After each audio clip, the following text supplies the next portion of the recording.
Good morning, everybody. It's the finals.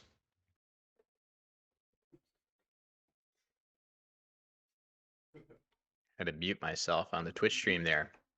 Um, yes, after 3 action-packed days of play at the Montreal Matchplay Championship, we have our 2 finalists, and they are Jackson Smylie and Noah Walton. Um, Yeah, I used to do this. so it was definitely just a treat to watch all 4 of the players play over the last 3 days. And it's going to be a marathon here today. We'll see if I'm here with you the whole way. I'm a little underslept, but hopefully the magic of Scrabble is going to wake me up. Morning, Cynical Lad. Nice to see you. I'm also finishing my breakfast here. Not to give anybody any unnecessary ASMR. I do have my push to talk here, so I am rejoining. Well, let me not make those jokes from yesterday on what my push to talk key is. Yeah, the players are getting set. I'm just gonna get a few more bites of food. Feel free to drop a note in the chat. And we're gonna get started imminently. So should be a lot of fun here watching these two play. I'm actually very excited for this. So stand by. The players are going to be beginning momentarily.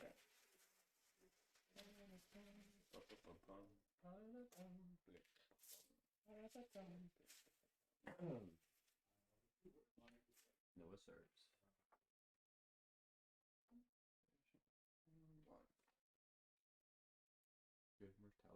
And there's the draw to go first there. Oh, did you print some more? No. Oh, you found them. Looks like Noah wins that draw, potentially. Actually, not. Yeah, Jackson's shaking up, and we're about to get underway.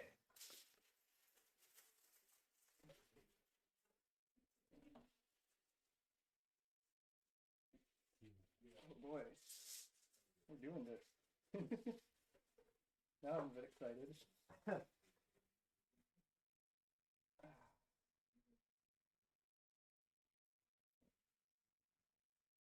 time to draw. Zombie, I take time. Zombie, I think Sampan, somebody. Still nice and early in the morning, both for me and the players. I take time. It's 8:15 a.m. Eastern Time. Noah winning the draw and going first in this best of 13 final series.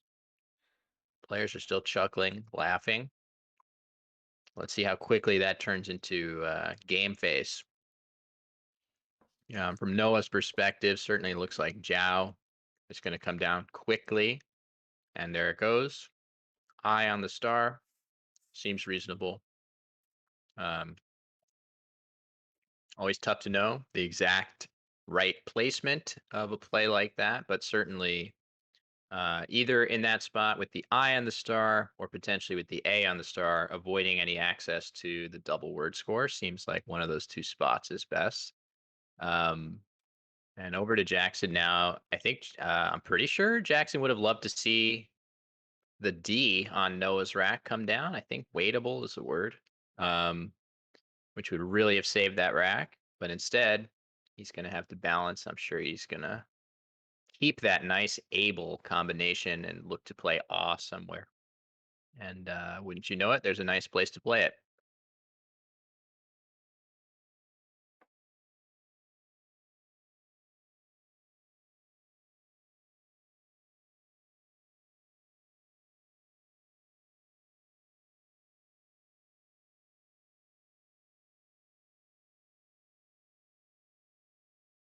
Yeah, just right there underneath.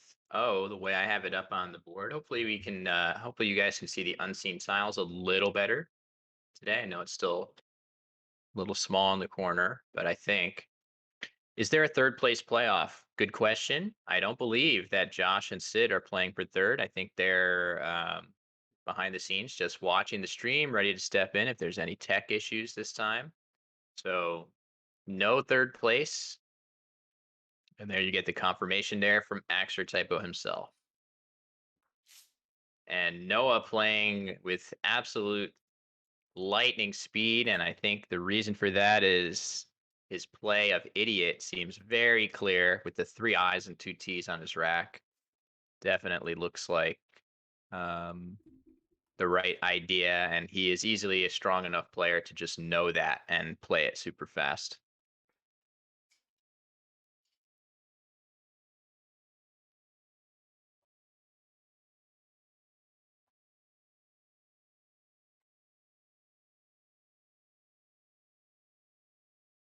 Okay.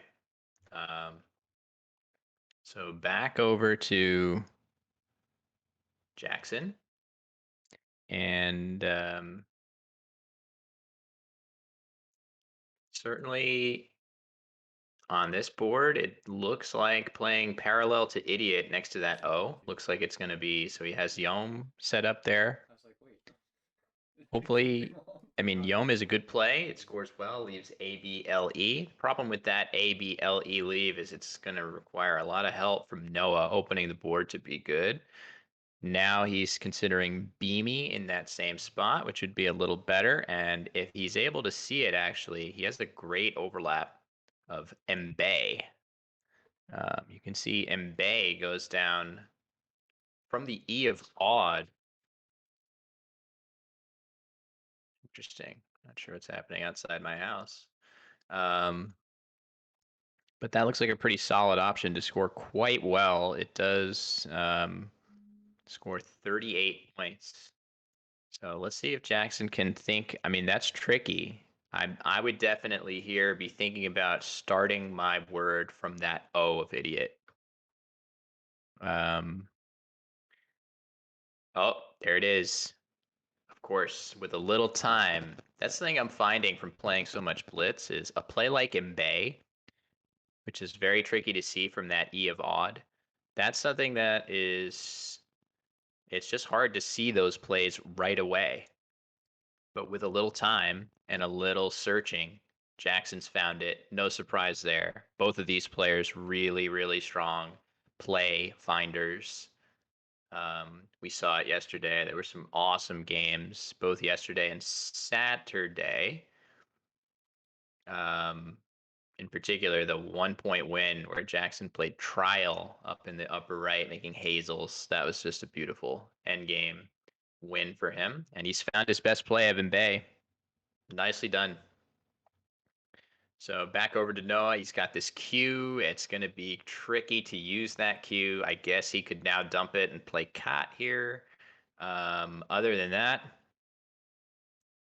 boy, what's that Q going to do for him? And is it even worth playing cat with a leave of ROILTI, whatever that is? It's not a ton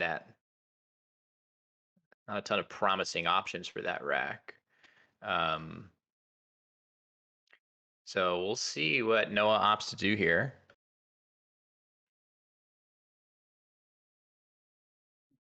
I know it's crazy for me to advocate that somebody not do anything cat related. Even if, sorry, even if that cat is a Q. I guess there are, there are overlaps alongside idiot. If you don't want to use the Q, you can play something with those 3-letter word overlaps that you would be forming, such as low T right here. That scores 21, leaving QIR. Maybe, just maybe that's enough to play. Couldn't really fault Noah for wanting to get rid of the Q now while there's no good equity play available. That's often a good argument for dumping it, but I think it's totally fine for him to play this, get 21 points. He could easily get a U, get some help for that Q from the bag. So again, I like this choice for Noah. It is a little risky in the sense that if he doesn't get help for that Q, it's going to continue to be a problem, but let's see what happens. And not a ton of help for it. Jackson, meanwhile, back over to him. Drawn the first blank. Not a great board for Well, it's an okay board for bingos, I suppose. You have this nice sevens lane that ends in S or D or T. Couple S hooks. It's a good board if you have an S, and a mediocre board for anything else, and obviously a terrible board for 8-letter words, which with Jackson's rack, that's all he would have. So he happens to have a rack that's bad for 8-letter words on a board. Sorry, he happens to have a rack that requires 8-letter words on a board that's bad for 8-letter words. So just that's how it goes sometimes.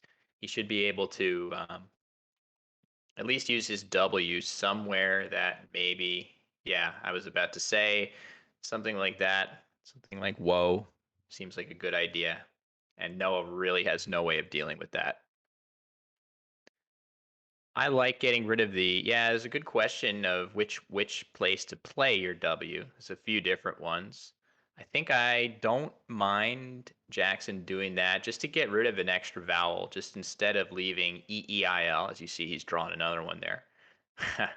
And um, so all the more the hindsight rationale, of course, is boy, it's a good thing he used up one of those E's because he just drew a bunch more. But that's not the greatest thinking. So you can see Jackson will be able to play something ending in ER with mile and boor, and I don't think that spot's going to get blocked.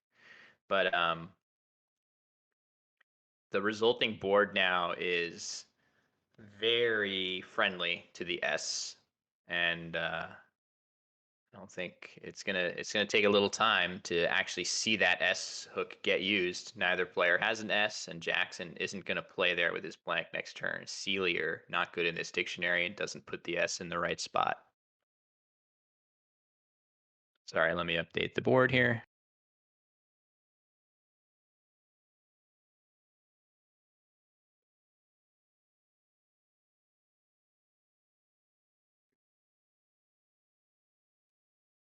Few more bites of breakfast for me here.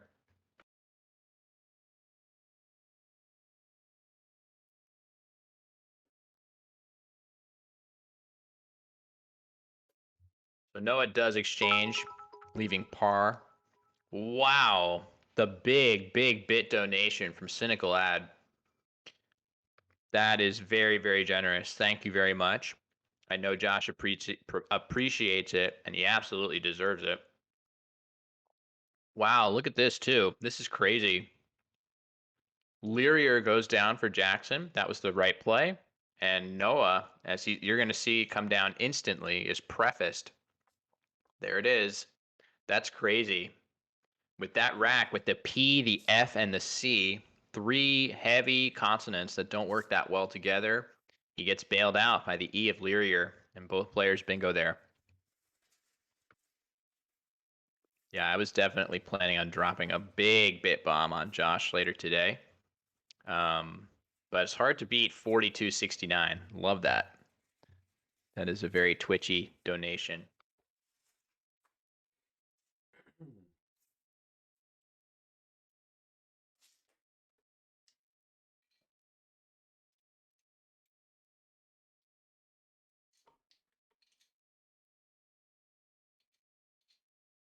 All right. So after all the fireworks are finished there, we now are at a pretty even game, and both players have some weird looking racks here. All things considered, I think I prefer Jackson's rack. Noah has the Z, but he's got 3 U's to go with it, which is really not what you're after. But just note that the base of that board with the woes hook, as axcertypo says he's about to go fix it. But neither player has an S, so we're gonna have to wait and see who wins that race to hit the S there. But Jackson has Hap set up on his rack, and I think he's gonna play that alongside Oi at the bottom of the board, and that is gonna make things much tougher hitting that S hook of woes. If you have to play something with PS, it's not nearly as easy to do. Looks like now he's considering another play of Varna, which that makes sense too. That would be to the A of prefaced. leaving a really nice combination of scoring tiles of PXH. Those tiles aren't particularly synergistic, but all of them are pretty solid. It's just a good bet that you're going to score something in the 30s holding those 3 tiles if you draw some vowels.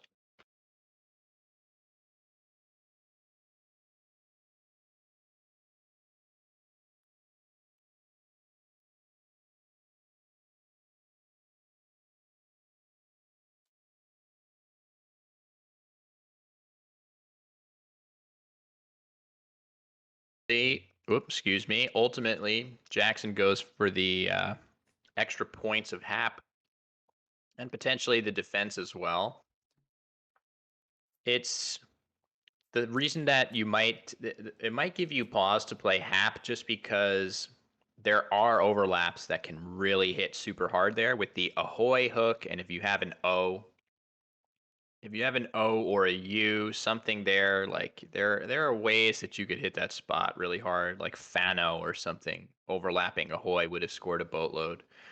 But Noah didn't have the right vowels to do that. You need an A, and you need an A for ahoy, and then very specific vowels to go all the way through with a 4-letter word. So I think Jackson said, this is actually pretty safe, even though sometimes I get hit quite hard. Most of the time I don't. And Noah simply plays Zep, which looks like a great play from a scoring perspective. I see the scores are what's happening here. I see. I think we're doing a little better. Lag is just a fact of life. I think it's mostly stable. But Josh, let me know if I can do anything to alleviate it. I'm not sure if it's possible. You should see if Sid's watching the stream or something. Try to have him do it on data instead of your connection.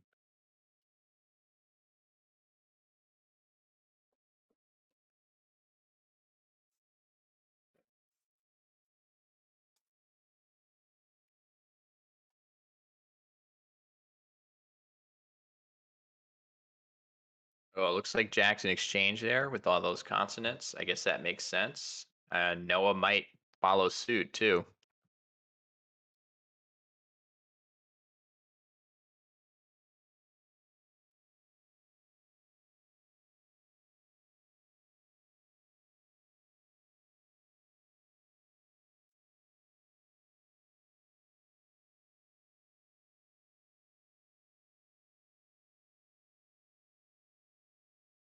Ah, the camera. Okay.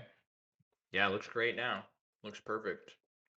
All right, so we do see an exchange. I was trying to see, if I was Noah, what play would I want to put on the board? And it looks like Noah's redrawn that cue. That's always fun. And again, with no U to go with it, which is hilarious because he just had 3 of them. So Noah pitching 3 U's back into the bag and drawing the cue a second time. That's Scrabble for you. If you're not prepared to endure those types of things, Scrabble might not be your game.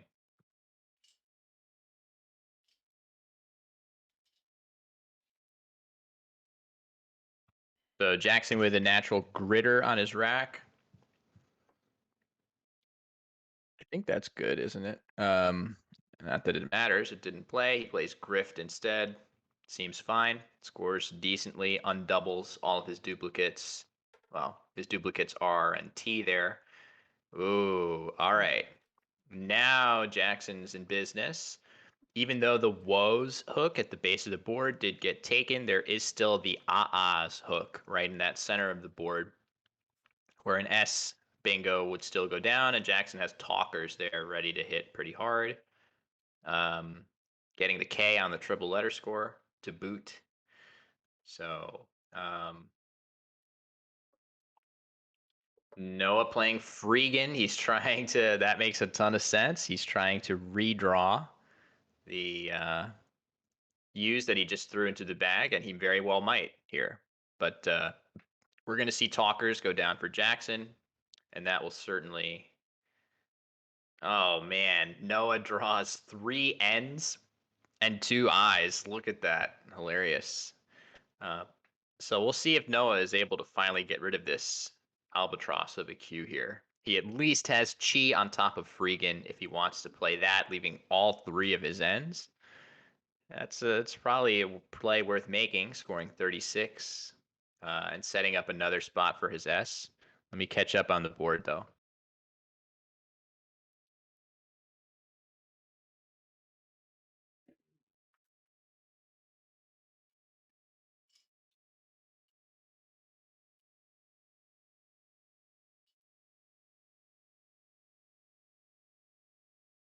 Yep, okay. So Jackson taking a solid lead here.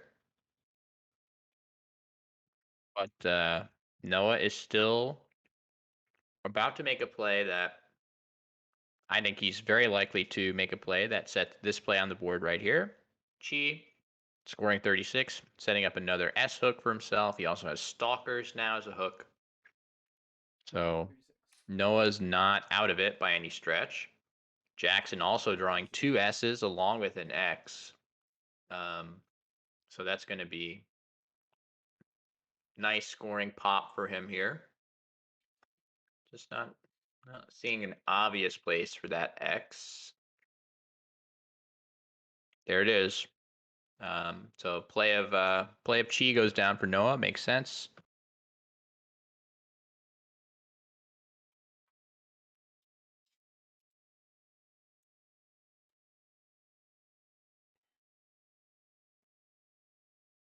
Oh, well, now he has. Oh, man, I have to say this word again.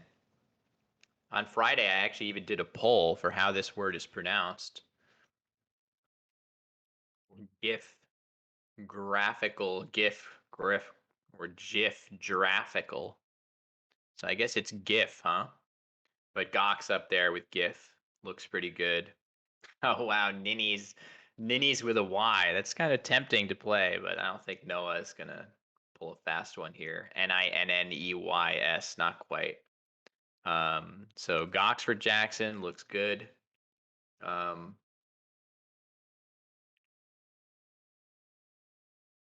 it's back to Noah with the 3 N's and a Y, but if he can just get out from this situation in a timely manner, he'll still be in pretty good shape to bingo soon. Oh, but Jackson is also in very good shape to bingo immediately, at least demasts. So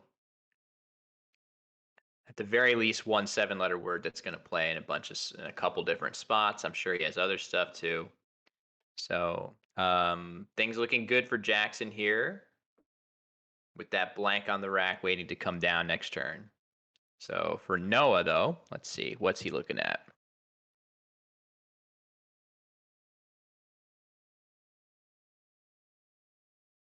Not a lot of good scoring options for him. I can say that. There's almost nothing even in the 20s that doesn't burn his S. So he has that S on his rack and it plays in a couple spots. So I could easily imagine him playing something like Linny down from the L of Talkers and just preserving the 2 S spots. All right. And that is what's played. And Jackson is going to. I guess the real question here, though, is where will Jackson play his bingo? Is he going to play it with gifts and put a letter in the triple lane? And will Noah potentially draw something there? And it looks like not. Noah Noah leaving ENS and drawing 4 vowels. Noah's draws have been a little wacky this game. Not that Jackson's have been great either. Jackson's drawn a lot of weird, clunky combinations of consonants, but Noah's have been even worse, I think. So Jackson is. Let me reflect the actual score. Noah has more points than that, but Jackson still has a pretty good sized lead. So I'm just wondering if maybe Jackson will opt to play his bingo with stalkers rather than put a letter out in the triple lane, just because he would then be going up by enough points that he can withstand almost any type of play that would happen after DMAS and stalkers.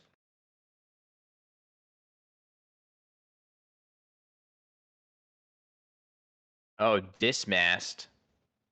Yeah, dismast as well. That's 86 with stalkers. I was thinking it was just up to demasts here for 81 or demasts here for 80, but I forgot about dismast as well.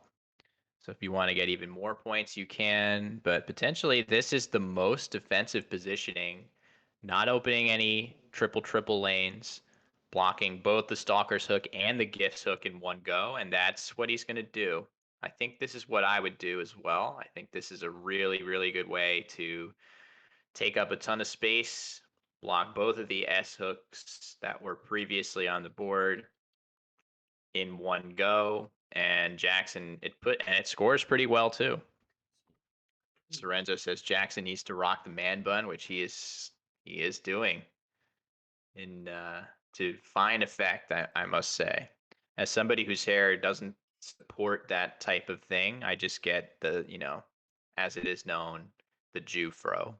It just gets thicker on the top of the head. I can't get a ponytail. I can't get a man bun. So for all those that can do those things, more power to you. I support you. I'm here cheering you on. What's with the keyboard in the background on Jackson's side? That's a question for axcertypo. Yeah. Hopefully he can address that. Maybe it's just for fun to have that keyboard out there for flavor purposes.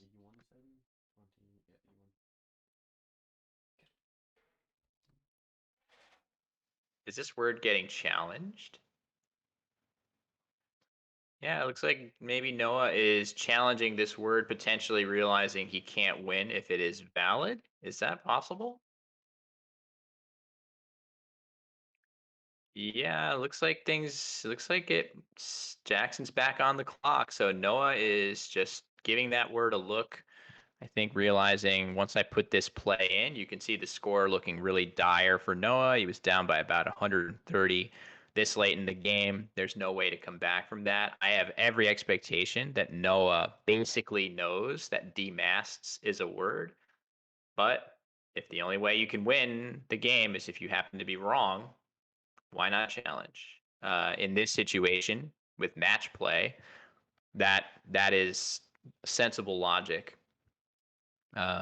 Spread is very, very unlikely to matter here. So, good morning, List team. Nice to see you. Hope you're having a good morning. We're just getting underway. Looks like only not even a half hour into the stream here. We'll see how long I last. My stamina might not be up to the challenge of a best of 13 game series today, but certainly gonna do my best. Um, Maybe the Scrabble. I think there's a good chance that the Scrabble itself will invigorate me.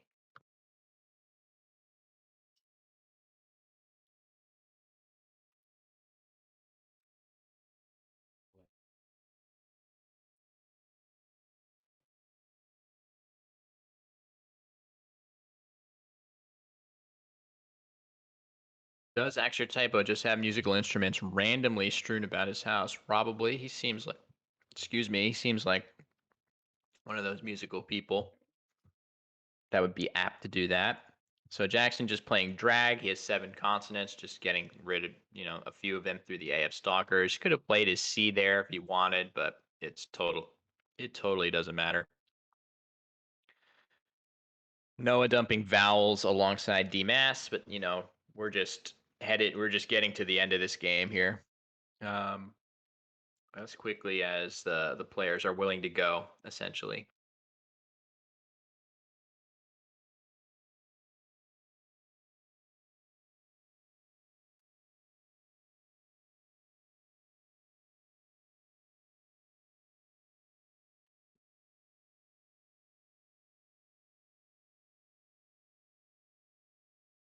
Well, that's kind of funny.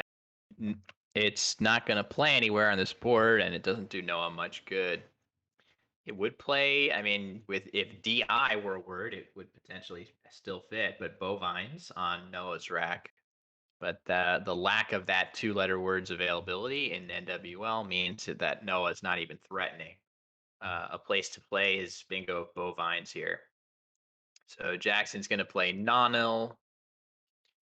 And we're getting close to an empty bag. We still have the U's waiting to come. Wow, the unseen tiles from Jackson's perspective, you can see contain U, U, U, V, V. So we have a good chance of seeing a gross draw for Jackson here, whatever that may be. There we go. U, U, V, O. That's about right. 34. So yeah, the bovine's tantalizingly close to fitting, but not quite here. So Noah will have to come up with something else. There's only one tile in the bag. Looks like he's just gonna play vibe upper in that upper corner. That seems fine. Keeping his S, and if he were to draw one of those U's, he would still have plenty of spots to play either, and he does. So we'll see how much time Jackson takes on this end game. I think it's one of those that doesn't really benefit him tremendously to use a ton of energy on. But knowing that Noah has multiple spots to play Onus or New NOUS, he will just he's probably looking at playing Ouch and EDH in the upper left corner, Ed. For whatever reason, it wants him to play Awk here. What is that? What is this sequence that it likes so much? Oh, I think it's if he plays Ouch up there like I expect him to, it will let Noah do a 2-turn sequence. That's why. Oh, I see. So the reason I get it. So the reason that Quackle doesn't want him to play Ouch in the upper left corner is that it makes a nice S hook, and Jackson can't go out in 2 holding VUUT or something, or VUT. So Noah would get a chance to play his S in this square, and that is what's going to happen here. So Jackson plays Ouch in the upper corner.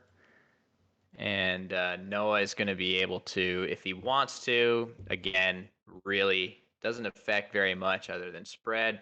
And Noah's got plenty of time too. You can see Noah with 9 minutes on his clock has made no false moves in this entire game. Really, both players. This is a very crisply played game.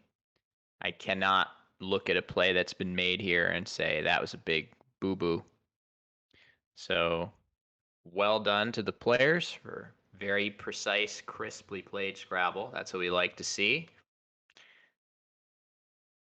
And I wonder if that's even going to extend here, where Noah is going to realize that he can do a 2-turn endgame sequence, even though, again, it's completely academic. It doesn't affect anything other than the spread. And there is always the consideration of your mental energy, right? It's great to be tirelessly seeking the best play in every situation, but you also have to realize that we are possessed of finite amounts of energy. But Noah seems unaffected by that. Looks like he's just puzzling out the solution to this problem as if it were any other.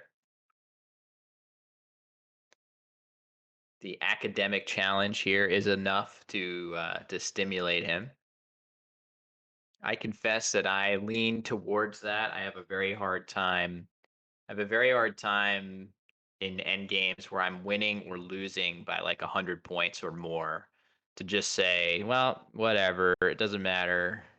I'm just going to move on to the next game. I probably should do that more. Instead, I still solve all the puzzles as best I can.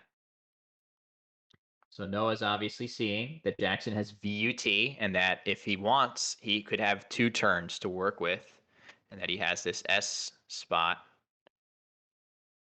Okay, he plays Joe, leaving SUN. So he's setting up a place for himself to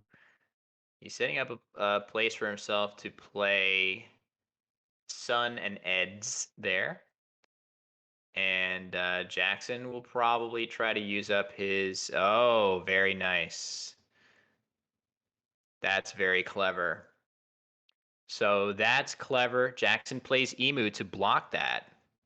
I think that's possibly why Quackle actually wants him to... Quackle wanted Noah to play off 2 tiles on his previous turn. Quackle wanted Noah to play none right here with Linny. And I think the reason for that is it's much trickier to block.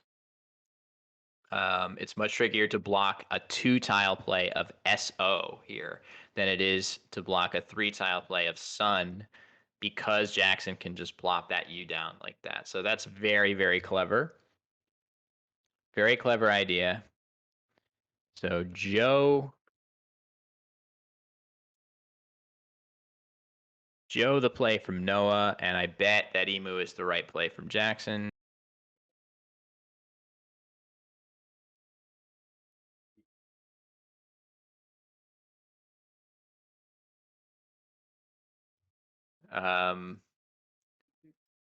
Noah playing none, and he's holding his S in reserve to potentially play with Zeps, I bet. Yep. Good.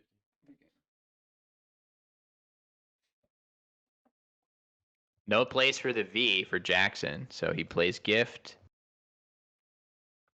And Noah finds his best spot for the S.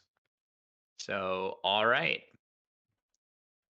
Pretty darn near flawless game there. The only tiny little inaccuracies coming in the end game, where it completely did not make a difference. Is Noah from Oregon? Yes, I believe. I think Noah is a Portlander.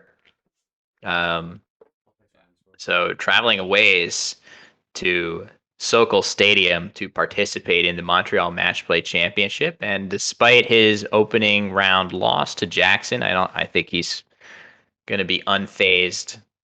Axcertypo says Noah always tries to solve the end game. That's unsurprising, just being somebody that is sort of naturally intellectually curious in that way. But I think a lot of, there is a strong strain of that among a lot of the stronger players. And then there are players who are maybe closer to the Resign Gang wing of the Scrabble experts, who would much rather resign a game that's lost than to puzzle stuff out. Like, what's the point, right? And I see both sides of it. I'll be right back in just a second as the players get ready for round 2.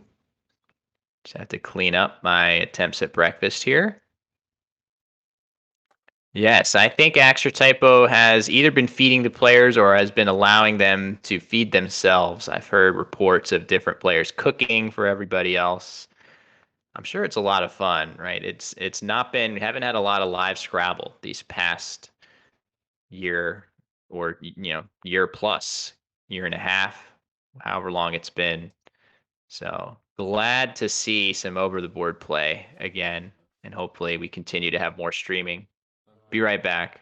Yeah. So, Jackson, if you lose, we chop off your bun. Is that it? We can match. Just the bun. We keep the tails. I don't know. Okay. Was something challenged or? Yeah, he challenged Demasked. Yeah. It was kind of desperation. Right? Okay. Yeah. Gotcha. Yeah. Yeah, that was. I mean, I wasn't sure of it, but I wasn't fully sure either. Well, I didn't have the audio on. Dismasked is good. Yeah. I wasn't sure of Dismasked, but I kind of like the defensive. Yeah. It's just because I wasn't sure if it was Dismasked or another pony in the rack. I will not say. Masteds? Yes. I played Masted before, so Yeah. Okay. didn't seem so bad to me. Okay, you ready? Oh, Mantids.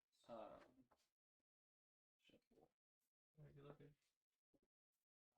Okay. All right. I have now bussed my breakfast dishes. Is Deldar chief of the Resign Gang? Yeah, he's conducting that train, I think, and we got some other resigners as well. I know Physics is a pretty solid member of the Resign Gang. So, all right, Noah going first in that first game, and it's going to be Jackson now with a win under his belt. Josh, not sure if we want to hop in and adjust the match score. But Jackson is striking first, but it is a best of 13 awaiting us today.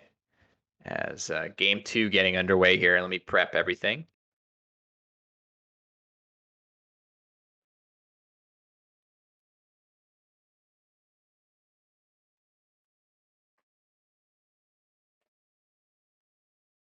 All right. Now let me also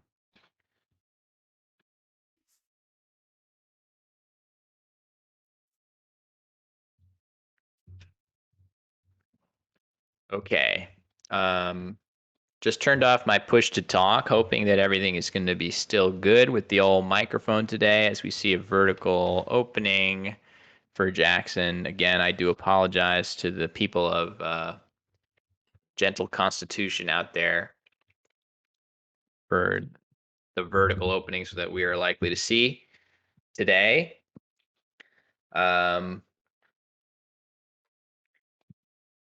Okay. So two racks, not nary an E in sight on either player's rack here. Noah would have been really happy to see a U go down, and in fact, Jackson had one. Had Jackson, so Vexed was clearly Jackson's best play, but had he had occasion to play his U, Noah would be playing layabout right now. Instead, Noah is going to play something parallel to Vexed, getting some extra points for that X, either Boa or Boat or something of that nature. Batty, another reasonable choice. I think Batty is an okay choice. I definitely feel like if he just were to have played Boa there alongside Vexed, you're keeping what ATLY, which actually has some nice synergy to it. So you're scoring relatively well, and you're keeping a nice leave, and also you would be making a good spot for your Y. Of course, it's going to get overlapped.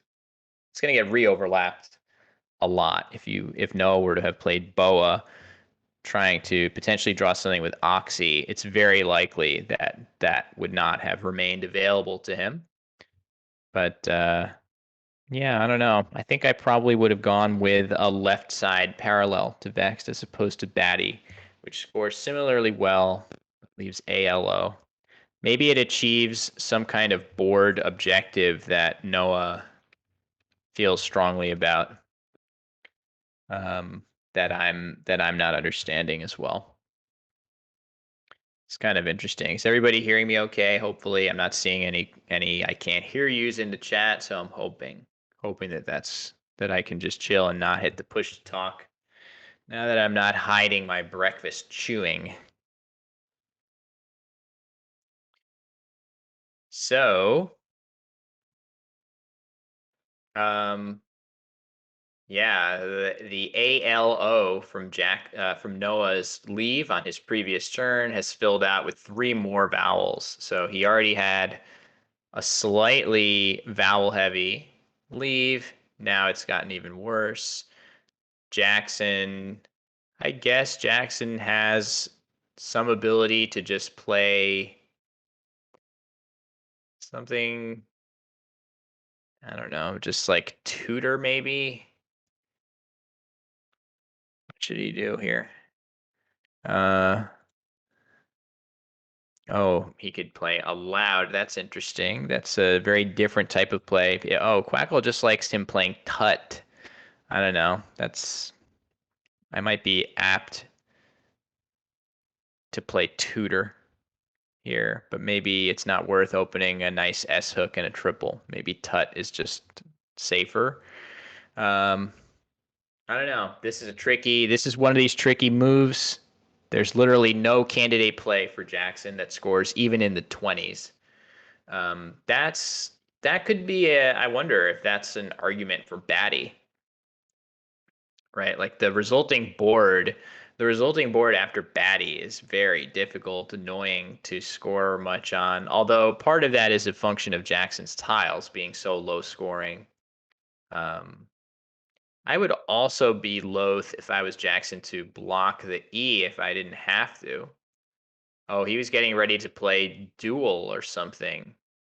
And he rightly decided that he didn't want to play UX.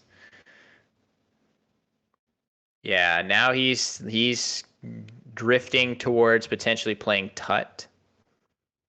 On this board, there is a decent sevens line underneath Batty. The B and A can accommodate some stuff. ER, ED, ES, a handful of things there. Other than that, the E of Vexed is easily the most threatening bingo spot.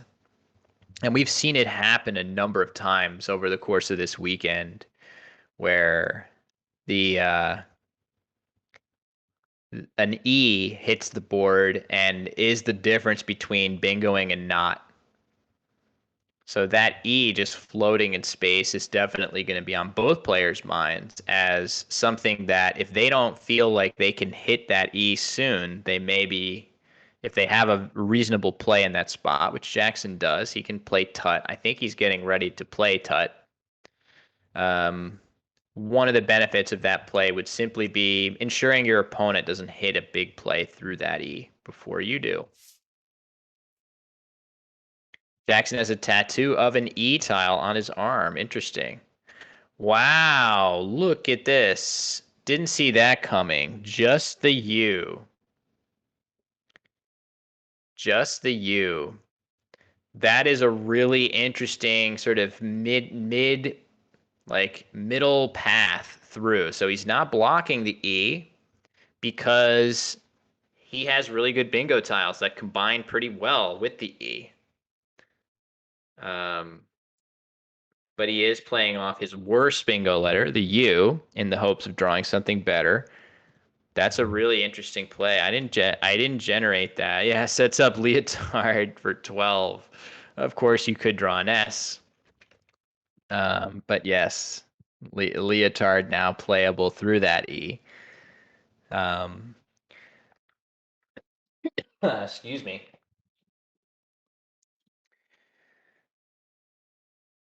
So this is just a brutal position for Noah, right? Like Noah has 7 1-point tiles, mostly vowels, no spot on the board that's really calling out as far as a really good scoring spot. I'm not 100% sure what I would do. He may be getting ready to just fish off OE, which that makes some sense. It's definitely possible that with the right consonant draw or consonant vowel draw, maybe Noah can hit the V of Vexed. Well, certainly not if he draws another V. Oh, inviable. So Noah has drawn a bingo that plays through the B of Batty with that nice leave after OE. Maybe he was targeting that B, actually, more so than the V or E. The B looks like it combines much better with the LAE that Noah left on his play of OE. So only question is, does it get blocked? I think looking at what Jackson has lined up on his rack is he's going to play underneath Yo with Dal, DHAL. So pretty sure that there's going to be a quick bingo response from Noah after that. There's no way he doesn't see it. Noah, one of the most solid players on, I mean, everybody in this event is more solid than your average bear when it comes to the dictionary. But Noah in particular, I think of as being pretty flawless in this area of word finding. So Dahl is the play for Jackson. It looks like a perfectly good play, scoring quite nicely, leaving a pretty synergistic combination of ORT. But Noah plays his only bingo of inviable, and it looks like Jackson's drawn kind of poorly to that leave. Rimwort. It's not a word. But Noah's post bingo draw is not so good either. So, oh, did I mess up I messed something up here. The names. Yeah, let me try to get this correct. Names are reversed. Stand by. Vexed was played Batty. Before we get any further, just the U, O, E, doll, inviable, and rimwort. Okay, I think we're back in the right. Yeah, okay. Everything's good now. So Jackson trailing. He's got 69 points. Nice. He's going to very likely play Wormier. As you see, he's got it lined up through the E of inviable. That makes a ton of sense. It scores pretty well. Gets all of those clunky letters off. You know, you've got, if you're Jackson, you got a bunch of letters there that aren't particularly helpful to you for certainly bingoing, and you're scoring decently with this play. 32 points, that's easily the most you can get. Seems good to me. I like it. Potentially another option, if he wanted to keep some semblance of bingo tiles together, would have just been to play worm to inviable, or worm to the I of inviable, making MI. But I think I don't mind the choice that he's made. Ungula. Ooh. Oh, and I was gonna say, is Noah gonna tack on that E there? And he does, which I think is absolutely warranted. But look at that. Oh man. Oh, the U of Ungulae, just to come in the nick of time for Jackson, who's gonna just absolutely hammer the triple. He's not gonna take any time to think of it either. That's just bad luck. But Noah actually has a bingo on his rack. Does this fit anywhere? It would be a shame if not. Acidia is on his rack. Looking around. I don't know. Okay, so really nice play by Noah to get rid of those two U's in one go. He could have potentially kept his E, but he played it to avoid keeping two vowels when he didn't have to. And Jackson instantly just rebuts it with key for 78 points. And to make matters more frustrating for Noah, he has this 7-letter bingo of Acidia on his rack, and it doesn't fit anywhere on the board. That is brutal. Jackson's rack is very good. Wrestled, Ludster's not in this dictionary. Is there something to the Y? I mean, it's for sure that Jackson's going to bingo with Streeled or relisted or something like that next turn. So Jackson has bingos that play all over the board. So already with the lead that he seized with that big Q play, Noah is going to have to come up with something. Noah should play Acidia and Ungulud. There are a few words that look like that with the AED. Like Togud. But unfortunately, not an option for Noah here. We'll get challenged pretty quick. I expect him to play Wadi, and that is the play that he decides on. That's reasonable. Scores decently, gets that W on the triple. Yes, Patina. I think Coupalud is Colin. I think it's a Collins one, maybe. I could be misremembering that. Anyway, Jackson in great shape here. Only question is, where is he going to bingo? He has relisted. He has streeled. Oh, and restyled through the Y. I was getting a spider sense that there was something through that. Y of key in the middle right part of the board, and there's stuff all over the place.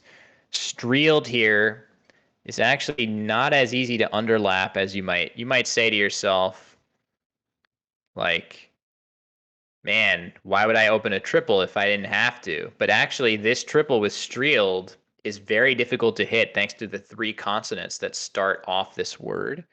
Relisted would be a little easier to hit. That T to the triple can accommodate some stuff like I don't know, F's and P's. So Streeled is the play. 4 more points for that than any other bingo, and Jackson is in really good shape here. Oh, okay, I was wrong about that. Oh, I know what I'm thinking of. There's a Collins word somewhere in that set. That's it. I figured it out. This is the Collins word. I knew there was a Collins only word that had to do with that. Um, so anyway, neither here nor there, not relevant to this game. Noah is over 100 points in arrears in this game. At least he has some good bingo tiles, but he's got that S, and now it's just, there already was not a great place for it. It's not like Streeled or Wadi changed anything about the fundamental nature of this board not being good for S's anywhere, but it happens to not be. So, boy, um, it's I mean, really difficult to point to any play that's really like the biggest quote unquote mistake, and I don't think it's a mistake really. It could just be purely stylistic, is Noah's play of Batty so far. If that's the biggest mistake that you can point to, and again, Noah could clearly have reasoning for that I'm just not appreciating. If that's the biggest error that you're coming up with, it means the players are playing well. Strategy teased me for being too complimentary and saying too often that players are playing well, which I do think there is a little bit of a strain in. Maybe it extends beyond Scrabble into chess. I definitely see it in chess, in high level chess. Even people like Hikaru, when you watch the Hikaru streams, you don't see it much on the Eric Rosen streams because he's too wholesome to be toxic in that way. But someone like Hikaru is just constantly on himself. Like even the smallest little mistake that he makes, he's saying how horrible it is and how this is terrible. And I'm trying to fight back a little bit on that, right? So when I hear this idea that I say that the players are playing well too often, I'm okay with that because I feel like in general things tend towards the opposite of people being really harsh on themselves and not giving themselves enough credit for being some of the best players of their game in the world, literally. Very, very few people in the world are better than any of the players we're seeing here today. And we all, I guess that is, it's part of the beauty of Scrabble is that it's very personal. It's a personal journey of self-improvement. There are many, many things you can pick in life to improve at, but Scrabble is a really rewarding one, I think. I think most of us that have taken that journey seriously enjoy that. Enjoy improving at this game in particular, adding more words to your vocabulary, understanding more strategic concepts. It's just a very rewarding game to take seriously. And that's why we're here, trying to spread that gospel. Jackson playing Fizz. Interesting choice. I wonder if he has some plan for that R that goes well. I wouldn't be surprised if there's something that he's looking at keeping this R on his rack. Because normally you see all the consonants that Jackson has. I would want to play Frizz over Fizz just to make sure I don't have such a consonant overload. But if Jackson has some idea for this R that's going to help him score better with the J, which he very well may, does anybody see? What is that JR combination? Is there some crazy play he's going through for like through the IE of inviolable and vexed? I wonder. Oh, look at that. Either way, that F gives Noah a bingo. That is a huge bailout. That is a huge bailout. Okay, so Fizz is the play. Noah immediately responding with factious, that F. That's impressive how quickly Noah played that, right? Like Noah clearly had that word in his mind as a word that was possible from his rack. There was no F. There was incredibly little hope for Noah to actually get the F that he needed there. But he had it in his mind already. So yeah, press F to pay respects for Jackson, but he doesn't need it because he's still up pretty solidly. Oh, good point there. That maybe just wanting to keep that ANR combination together after Jib. That makes some sense. I think I would still. I mean, now you see he has another R. Yeah, I think we agree that Frizz probably a solid improvement there, just unless maybe there's some other thing that we don't see that Jackson was hoping to do with that R. Otherwise, I would not want to keep 4 consonants and 1 vowel if I could avoid it easily and get 2 more points. Maybe the overlaps hit slightly harder if you put the F under the double word score and there isn't a ton going on this board. So either way, really splitting hairs. It's not a big deal. The play of Jib coming down for Jackson and giving him a pretty solid lead. Will Jackson see Trank? Trank is one of those classic words that can get missed at any time. Even though I feel like with words like Trank and Sink and Cough and Niqab, whatever the other Q words are, with no U, the more tricky ones than just Chi, I feel like I need to miss one every few months and it replenishes my desire to never miss one again. And then when I have a Q in a situation like this, or if I see the Q on the board just lurking, I do better at not missing plays like that. And then I get lazy and miss one again. And it's like this endless cycle of never getting to 100% success at seeing plays like that. Noah plays Phi at the base of the board. That makes sense. It scores 26. There's pretty much no other way that he can get anywhere near that number of points. Noah used to miss Trank constantly. Would have been the best in North America if he didn't miss Trank. Yeah, that's. I mean, I relate to the idea of missing that word more than you would want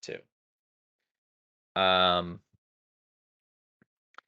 So Jackson, if he does see Trank, that's definitely his highest scoring play to the Q that's already on the board. It leaves ORS, which is a very nice combination, but it does leave the O of Factious completely open.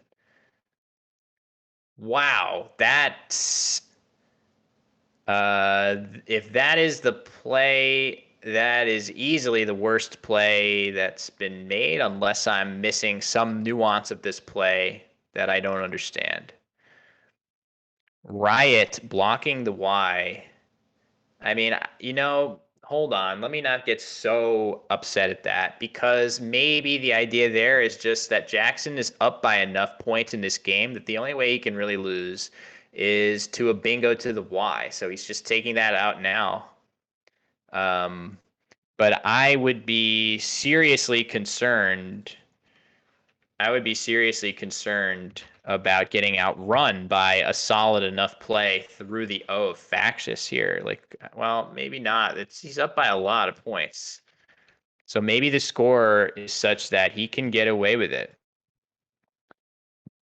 Yeah, poop or crop or coop. Probably poop, the best play possible there. And even then, if Noah does play poop in that spot, he is going to be trailing by 30 on a board that is nearly devoid of scoring opportunities. So I think I need to chill before I say that Riot is necessarily this horrible, horrible play. Um, I certainly think he could have gotten away with just playing Trank there, but I guess the Y being in that particular spot, like there are not that many bingos that have not many 8-letter words that have a Y in them, but of the ones that do, it's very likely to be the final letter. It loves to be the final letter. So in those random chances when Noah actually does draw a bingo to the Y, it's probably going to hit incredibly hard because the Y is already 4 tiles, 4 points, I should say. So I'm coming around to it from a like winning the game perspective. But yeah, both blanks out. I think it's making more and more sense to me to do that. We'll just have to hear. I mean, I just wonder. That is a lot of points to sacrifice, though. So that scored 7. Trank would have scored 28. So you're giving up 21 points to block that Y. Okay, crop is the play. I think crop. I just wonder. I bet the reasoning for playing crop is just the C is a much better letter to end with than a P. So I'm pretty sure that Noah saw poop and whatever prop in that same spot. But he's trying to put a letter that at least has some outside chance of if he does draw one of those blanks, which neither player has. You can see it. This game happens to be taking quite a while for either of the two players to pick one of those blanks. Hmm.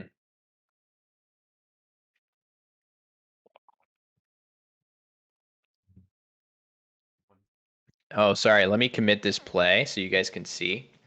I got to do a little better at staying up to date on the score, so you guys can actually see the score that Jackson is considering here. Nice play, Lauren. That's from a rack of 7 1-pointers. Jackson playing Lauren for 20 just to continue to stay one step ahead on the scoreboard from Noah. Makes a fair bit of sense. This board is now really ugly.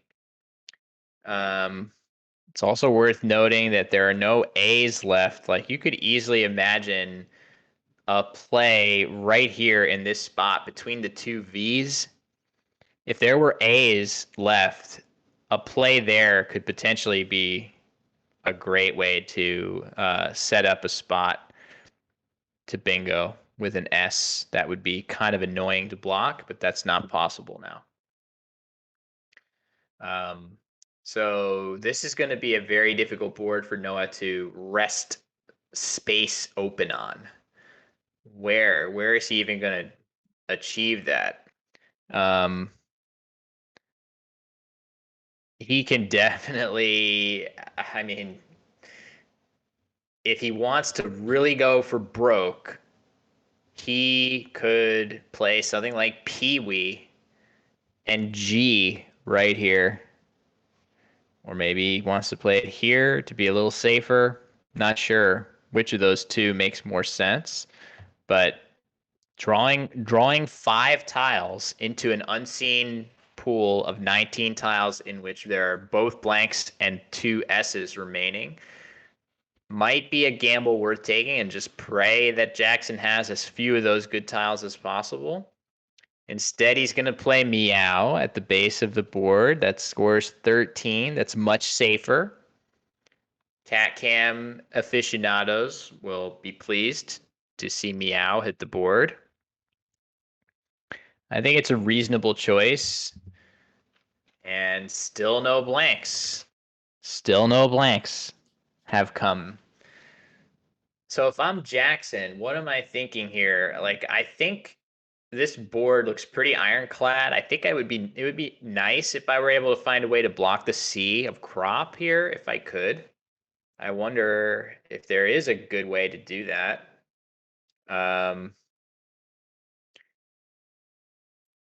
Where is he getting ready to play DO here?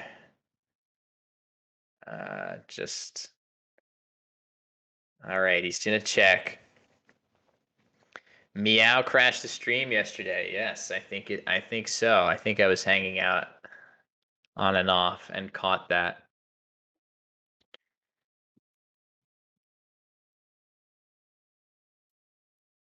Yeah, it's difficult to see from Jackson's perspective. How is he gonna block that sea of crop in a way that scores anything at all? But I think it's probably okay again for him to take a pretty big point sacrifice if he needs to. It's okay. He plays ons there. That's his highest scoring play. He had 2 S's, so it makes a lot of sense. He gets 22 points. That's definitely the play that Quackle, speedy player, wanted him to make. But that C just sitting there in open space. Now, is Jackson going to draw blank at long last? Yes, he will. Finally, we see a player draw one. But Noah still can draw the other. GM in the DMs is a great name. Nice to see you there. That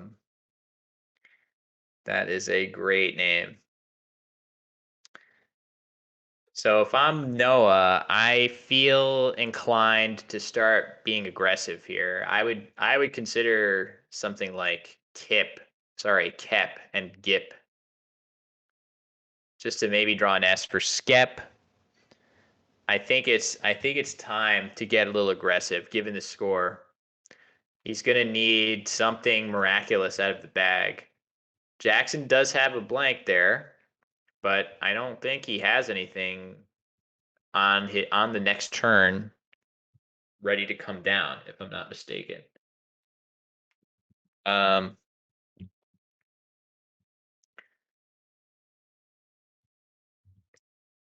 It's a virtue. Patience is a virtue to wait as long as possible until you can make an opening. If you're trailing in a game like Noah is, you do have this instinct to open the board, but having that patience and waiting to do so until you can make an opening that dramatically favors you as opposed to just giving your opponent really easy counterplay, that's good.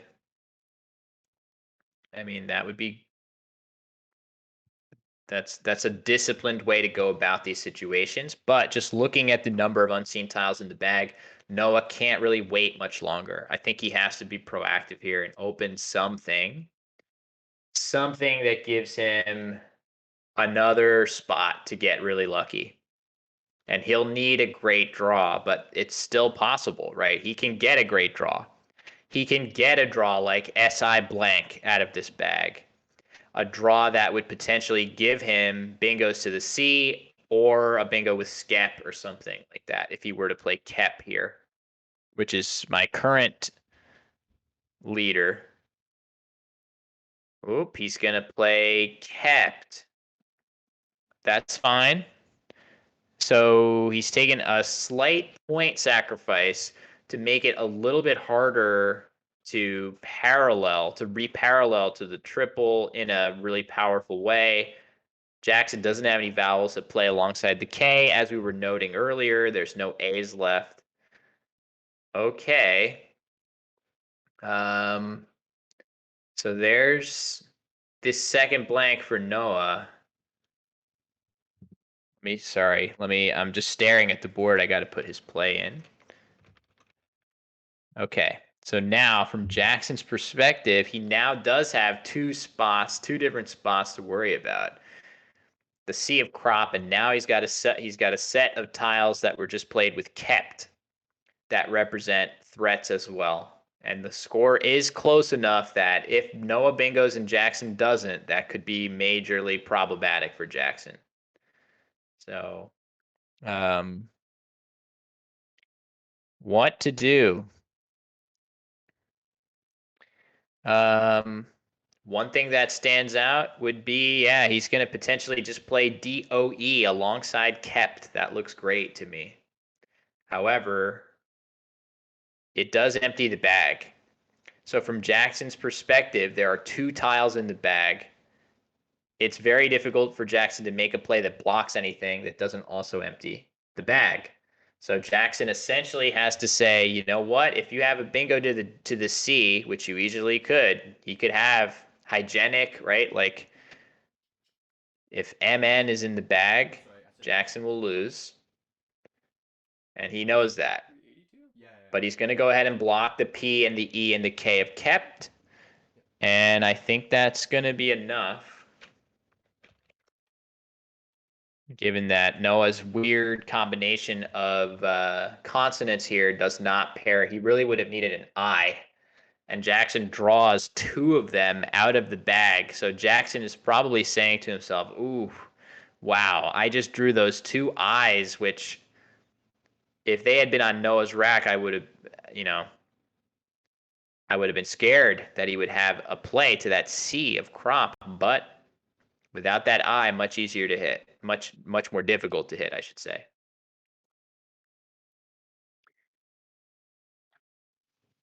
So it looks like Jackson's going to come out on top again. Fizzed. Yeah, that would be a very nice insertion to burn your blank and play fizzed here. Noah, I'm sure I think Noah's word knowledge does extend beyond the 7s and 8s that many of the expert players know so well. I think Noah even does know some 9s. So he's probably just looking at the PO, maybe the ED, but certainly PO looks a little more promising.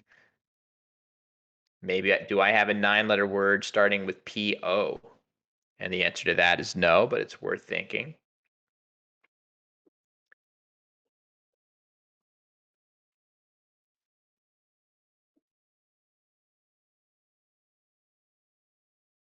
Hold on just a second, everybody.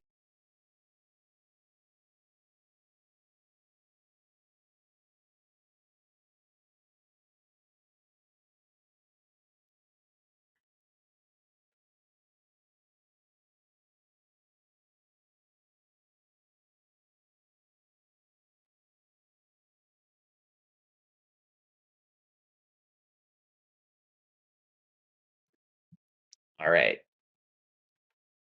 Let's see. Noah's still having a think here of what he would like to do. Definitely makes sense from his perspective to just use that time. Look at that sea of crop for as long as he wants to try to imagine, am I missing something here? And the answer to that is no, he's not. And I think his best choice is probably for the second straight game, we might see EDH. If he wanted to do that. Looks like EDH looks like one of those Hebrew letters, but it's not. It's an Old English one.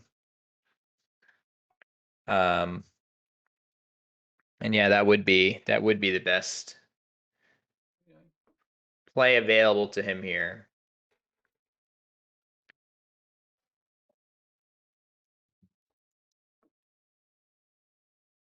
All right.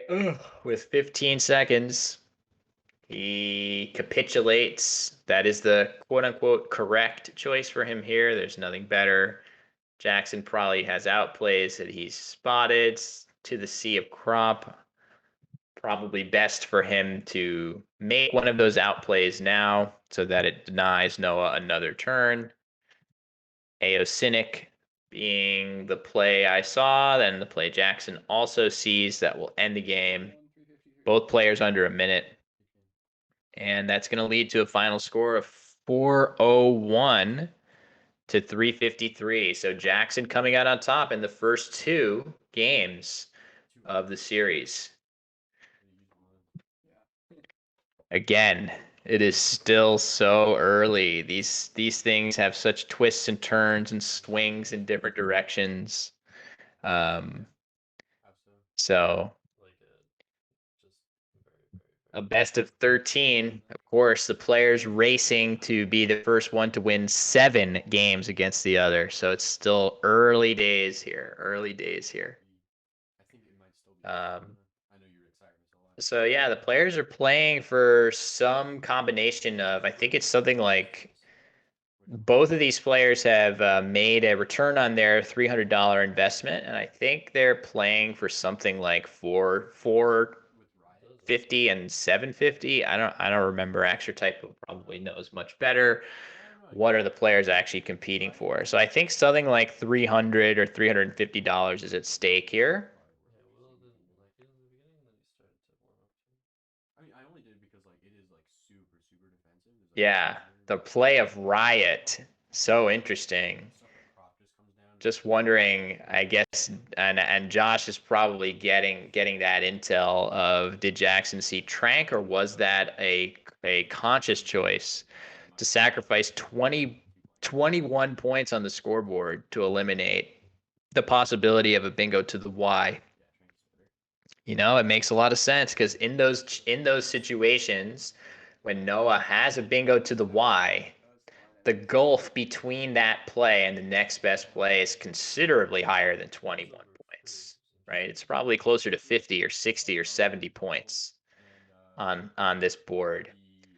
So if even if there's only I don't know, what are the percentage chances of Noah having a bingo to the Y there? Not very high. Something, I don't know, probably Quackle would say, given that there are 2 blanks in the pool, maybe 5%, something like that, maybe a little higher. No more than 10, I would think, from a random pool there, because there are many times when you have the blank and you can't bingo to a Y in final position. Maybe 5% is even ambitious. But in those cases, if you save yourself 70 points on the scoreboard to block it, and you're winning by enough that all the other outcomes are sustainable for you, could make sense. So that's the play that's wrinkling my brain. Hopefully we'll find out from Josh whether Jackson saw Trank and passed it up to make that play. And if so, that's really actually very impressive of a play. Impressive confidence to make that play. Or he could have just missed Trank. One of those outcomes.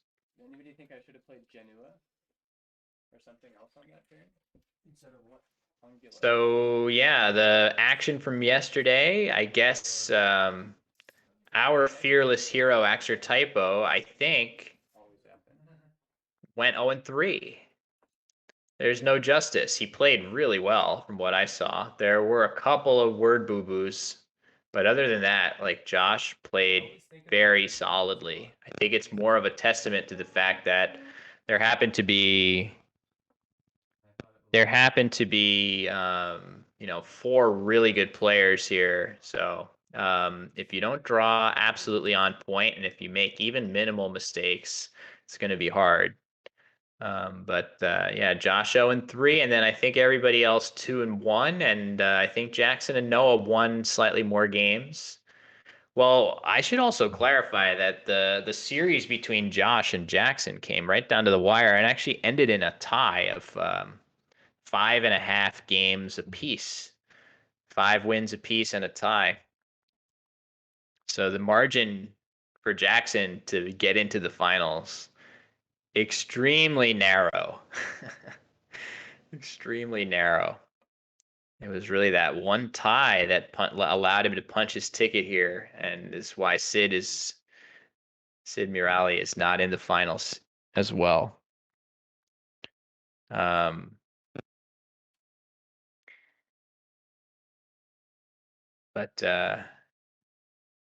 yeah, it's very, very cool to get truly four of the top players in North America here. Certainly in the NWL dictionary, it's going to be hard to find anybody playing at too much higher of a level than this.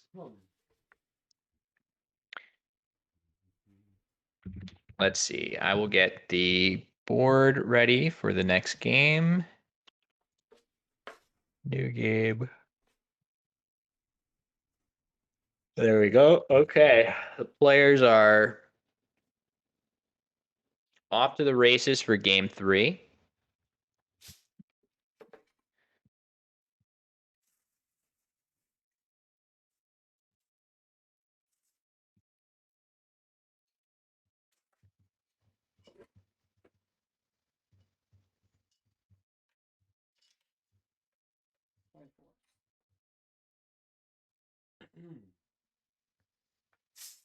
Okay. The cue beguiling Noah again. At least this time he can play cat and be done with it, which he's gonna do. Oop, it's Noah's turn, so we'll pass Jackson to Noah.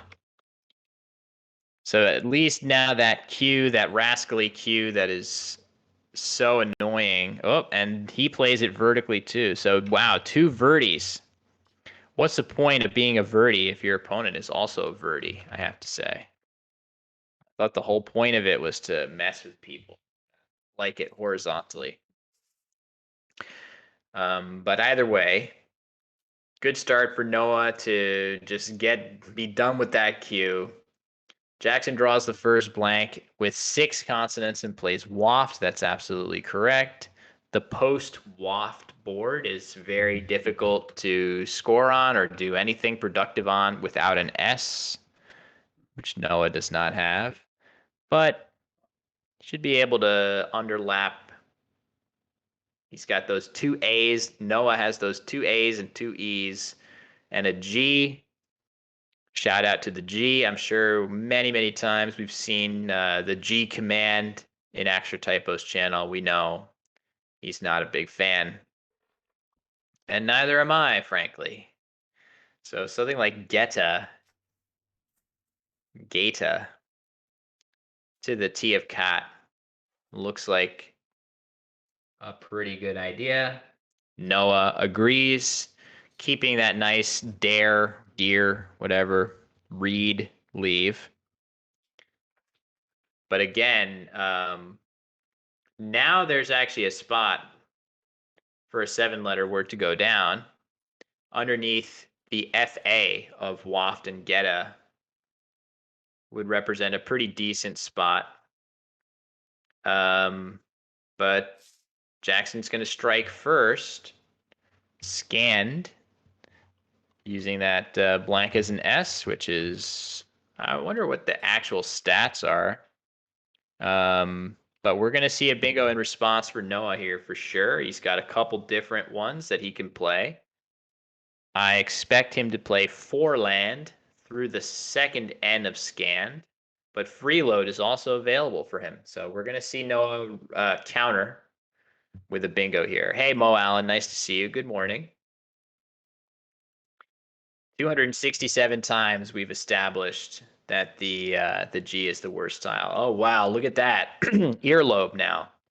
So if Noah does play 4 land, earlobe is going to go down. Oh, boy, this looks like a miss, huh? This is probably a miss, if I had to guess, for Noah going a little too fast. 4 land to the end doesn't open any triples. So just look at it on the board, right? Freeload opens the D in the triple lane and an F in a triple lane, whereas 4 land gives back very little by comparison. Either one of these plays is going to be met with earlobe. And, oh, Lee board. That's right, Lee board. 2 bingos to the D as 9s. So Lee board will go down for Jackson. And either way, Noah's choice did not make a difference. Jackson was going to be bingoing in response. So at least Noah has that to hang his hat on. It wasn't a big difference either way. Noah's rack is really bad now, though. It's really bad.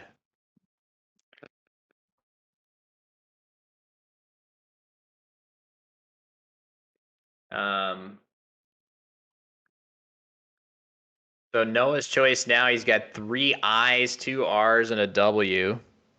He can play raw parallel to leadboard, scoring 33, but leaving IIIR. Leaving 1 I, that's fine. Leaving 2 I's is a big downgrade from 1. Leaving 3 I's is disastrous. You could easily be headed towards exchanging tiles on your next turn. So I think for 33 points, it's probably just enough that I would do it. Meanwhile, over on Jackson's rack is just an embarrassment of riches there. J, S, Z, blank, all on the same rack. Okay. Choice of Wira. I think this is probably worth playing over Raw. I think the II combination together can get a little bit of help. It actually, if he doesn't draw another third I, it actually bingos a decent amount. It's just not so good for scoring. Oh, look at that. Vibiest. uh, not valid here. But that would be pretty cool play to see that go down underneath Geta, right? If that was a word, it would play there with cats. And that would be tantalizing. So that word would fit with a ton of overlaps on the board, but it's not playable here. So Jackson's got a J, a Z. Basically he has to decide, what do I want to do first, J or Z? There are a couple spots that are pretty interesting. There is a J spot alongside Leeboard, but really he would need an A. Actually, he needs an A for the Z too.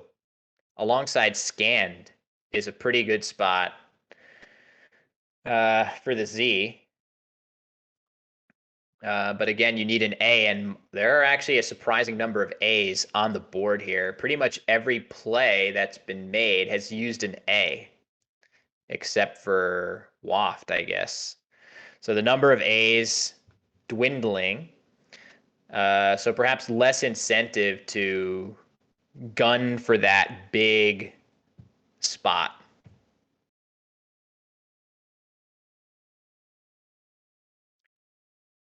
So let's see. Wura was the play. Sorry, I was a little slow uploading that. I might need to take a quick break in just a second. Oh, he's getting ready to play Fez. That makes total sense. Fez scores 45 points. You don't love keeping J blank, but for 45 points, you'll do it. I'm just going to step aside for just a moment.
to 176.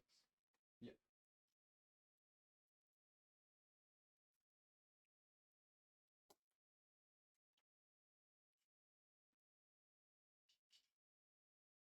Okay, sorry, gang.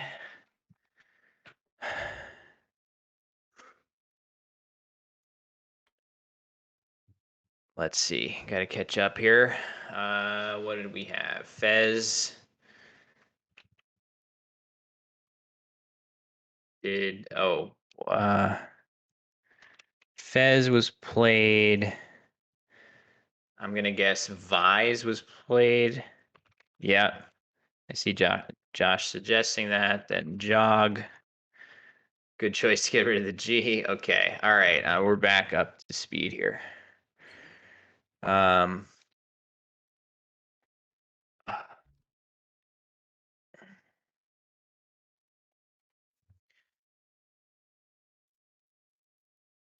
Nice. Okay, I was about to say, are there any good overlaps there? And Noah finds his best play. Again, no surprise.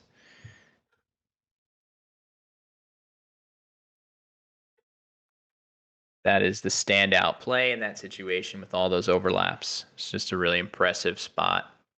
There will definitely be bingos here for Jackson through the E of Fez.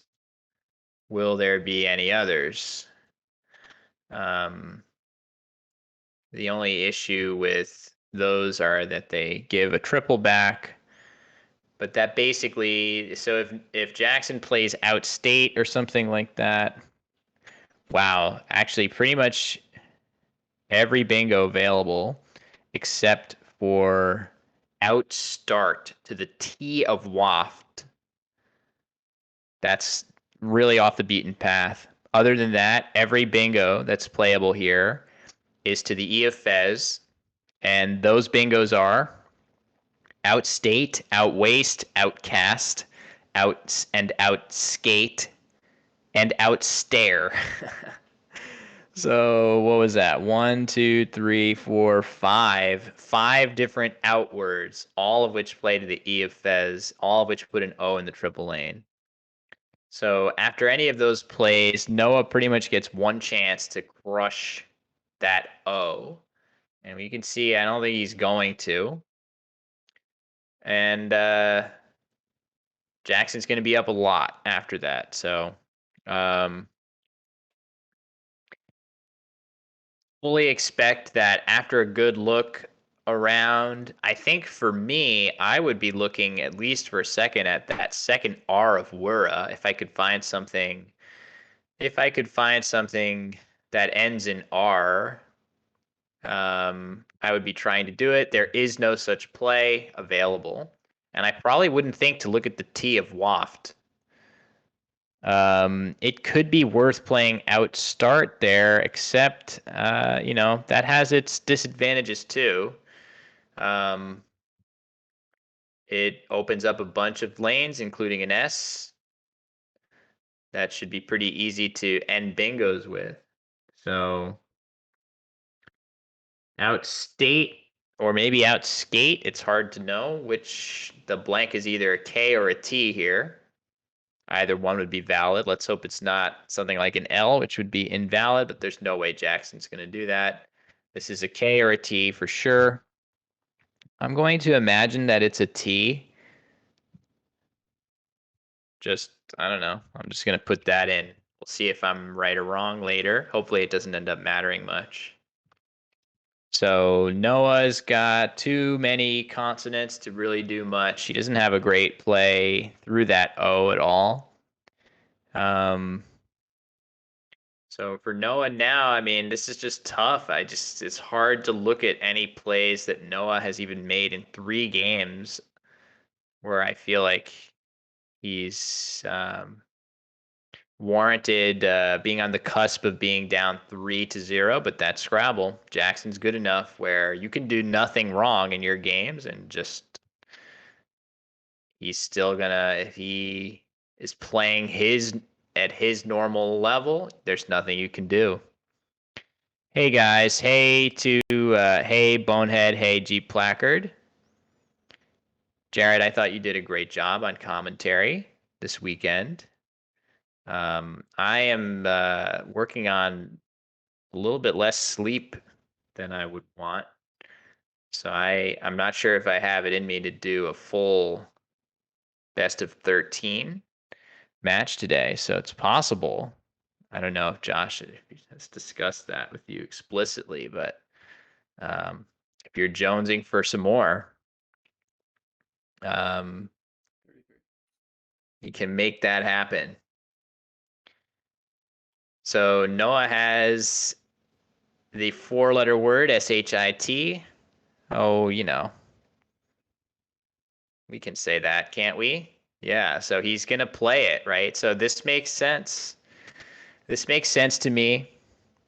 The reason he's doing this is to simply leave more volatile spots on the board open for Jackson to deal with. And actually, Jackson can't really hit that open O super hard. He can just play locks or something down there.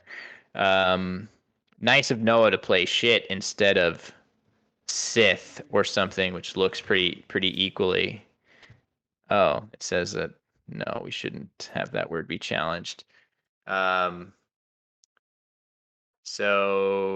that's nice. So that's a very simple, just playing XU on top of outstate. Looks like a really good way to close that spot down. But just to finish my point, from Noah's perspective, at least he still has the Ivy's hook available, maybe. So he's playing down in the lower right corner just to leave both the O of outstate and the I hook for Ivy's. And now he's going to make a, ooh, look at that. Very nice. Dicker. I'm sure I'm butchering that. Does anybody with more worldly experience than me know how that would be pronounced? That's nice too, especially because you have think. Like, think is a very obvious word that you could play there, but he found the more obscure word for 4 more points and slightly better bingo percentage, probably. So that's just like these tiny little nuances. These guys are nailing them pretty much every time. It is so hard to come up with all of those tiny little differences between plays when you're trying to identify what am I going to play here. You can find a play that's good and then some tiny little difference between that and the best play was still lurking just beyond your reach. It's so difficult to nail it every time, but these guys are capable of it. And here's another pretty good looking play of Imido through the D, scoring well. Jackson had a pretty vowel heavy rack, especially when you factor in that Y. So I-O-E-Y on the rack. He uses 3 vowels and only 1 consonant. And looks like a pretty good play. Over to Noah now. He really is quite a ways back on the scoreboard. 101 points. It would be very tempting, frankly, to play Mutineer with an IER spelling. And there are definitely situations in which I would play that here. Not this one against Jackson, but I would be sorely tempted to play Mutineer.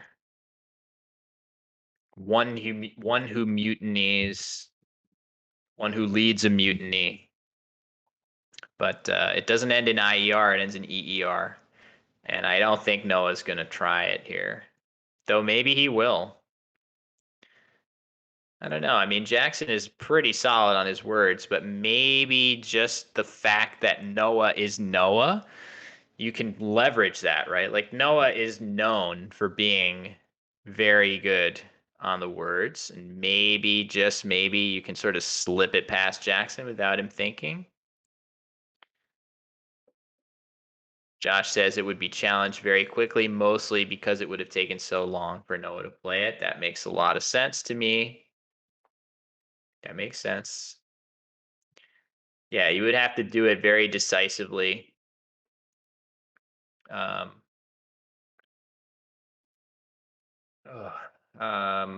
yeah, what to do here if not for that, though? This is certainly a bleak situation.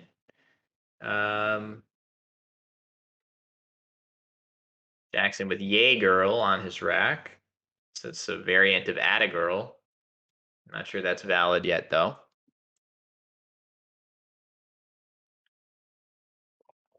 Well, Noah with 2 eyes on his rack, needing to get rid of one of the 2. He finds a pretty good spot, and again, that is the Quackle approved play. Vi for 26.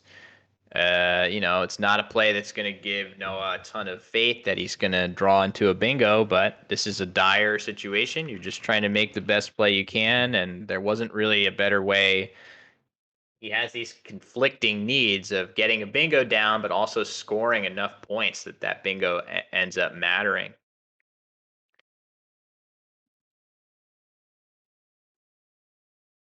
Oh, yeah, just Yay. Yay looks great for Jackson, getting rid of both Ys, scoring in the 40s or 39 points. So it's just not Noah's game. And we could have said that about either of the first 2 games as well. So there's still a fair bit of game left. Both players just cresting down beneath well, I guess cresting is not what you do down, right? I think it's up is usually what we use that word for. So both players are sort of recently into the second half of their time banks. Still plenty of time, but the game is certainly much closer to over than halfway. And Jackson's on the cusp of going up 3-0. But if I'm Noah, I almost don't care. Like, if, all I would need to know from Noah's perspective is, have I missed anything big? Have I missed any big plays? And that's it, really. And the answer to that is absolutely not. Noah has missed almost nothing. Neither has Jackson, as I said. But if I'm Noah, all I need to know is that I haven't missed anything good, and I'll just feel good about it. What can you do? Sometimes these things happen. So let's see. Uptown. That's kind of nice. Uptown is a nice way to use up one of his 2 ends, get rid of his U, open some more space. Oh yeah, 4 land. That's right. That's right. That was like the one play that I thought was probably a miss by Noah. That's true. Good point. That would have changed the game quite a bit. Leeboard does not go down. Earlobe still does.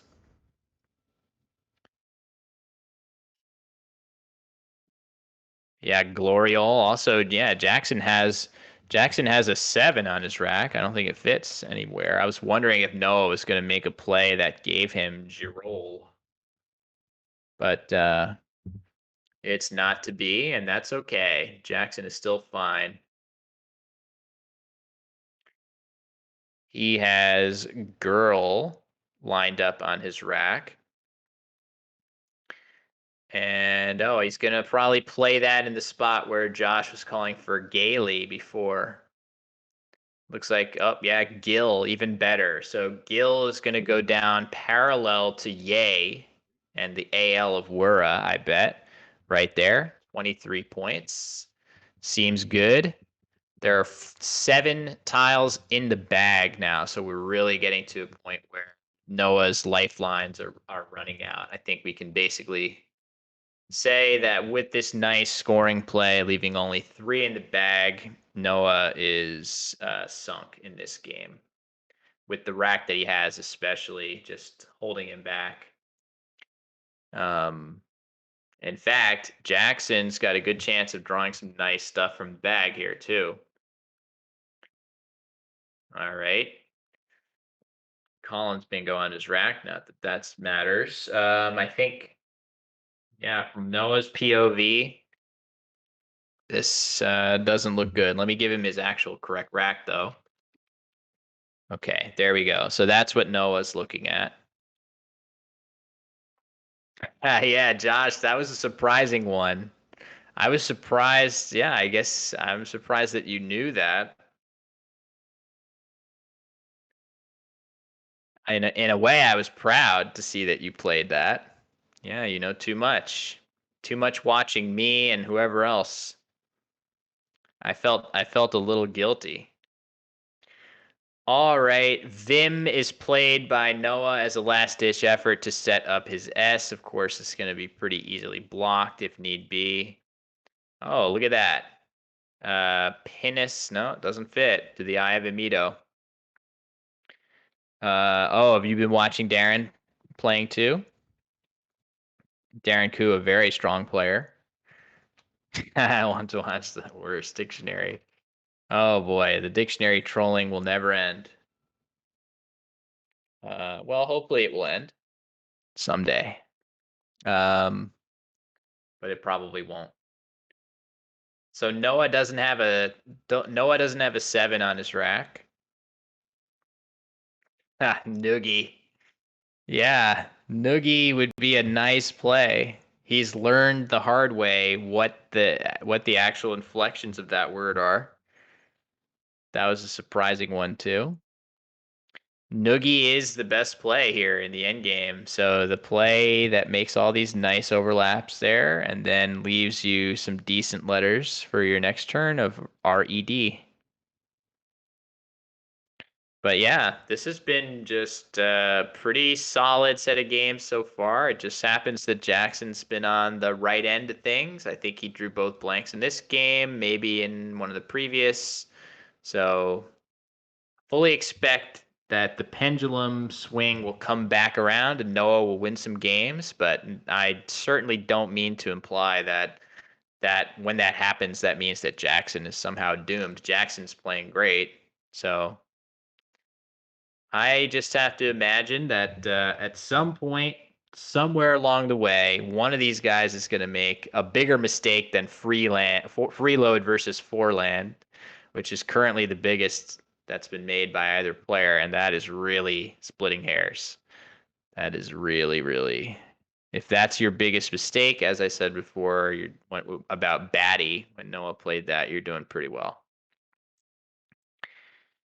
So it will be funny if Jackson plays Noogie, as he did lose a challenge on Noogy this weekend.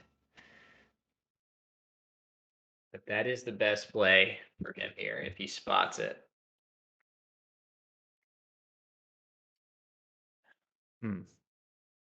If not for that, maybe something just like doze through the Z of Fez is probably okay.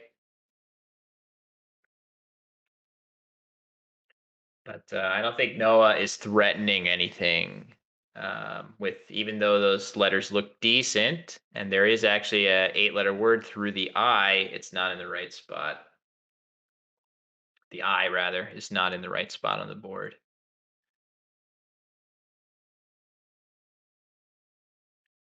So let's see what Jackson opts to do to finish this game off. Is he eventually going to see Noogie for the lulls? Because again, he did play.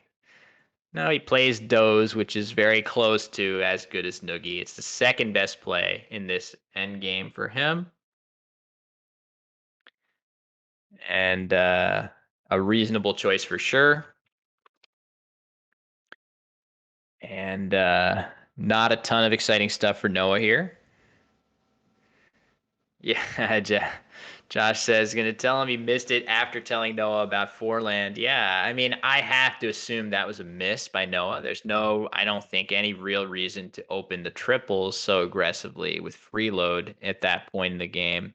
So that looks and feels like a miss. And that's the sort of miss that I make myself when I have a rack like that. You know, Noah's rack was Alfredo, 7-letter word, didn't fit anywhere on the board. But that rack is not so good that sometimes if I see a bingo from it, I would just say to myself, oh, this has to be the best, right? This has to be the best play with those letters. How could there be more? But there was, right? There were 2 bingos available there. Good morning to Churro. Good morning with 5 O's, exactly half the number of R's, I think. I think it's 10 R's.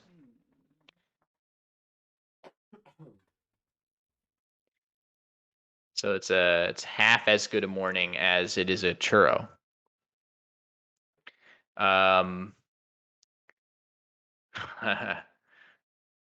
Yeah, ISC. That would be kind of funny.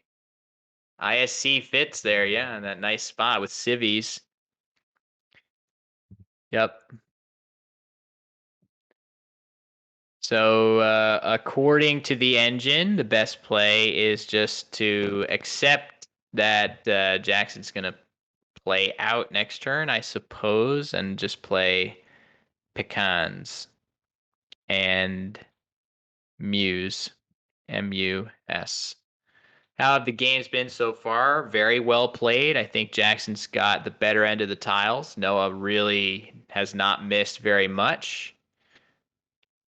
But very crisply played games, in my opinion. In my biased opinion, where I tend to, as I was saying, I tend to give the players the benefit of the doubt when they're playing well, even if there's a mistake or two in there, just because I myself, as I was saying, in my personal journey as a Scrabble player, I used to be very hard on myself when I made mistakes. And of course, I still don't like seeing that I make big mistakes, but there was absolutely a performative element to my anger over mistakes. It was as if I was telling the world, hey, world, I have aspirations of being a better player than I am, and I don't want anyone to get it twisted that, I'm complacent making these mistakes, right? So that was the subtext for me, saying how shitty I played in a game or I made this terrible mistake. I can't believe I did this. I can't believe you've done this. Um, but ultimately, that is kind of a waste of mental energy and a waste of like performative energy, right? You have to get to that point where you're allowed to be upset that you make mistakes, but not excessively so, or in a way that makes it unfun for you to play, right? If you're so eager to play a perfect game, such that you are just going in on yourself really hard when you make mistakes, that saps a lot of the joy out of playing, and it's not that healthy of an approach. So to that end, once I realized that, I started to try to be more charitable to myself and also to others, because I think there are a lot of people who share that general aspiration to be better at Scrabble than they are. And I think there has to be a middle ground to harnessing. If you're improving at something, it by definition means you're not satisfied with your current level, but there has to be a way to do that that's not toxic and hurtful to yourself.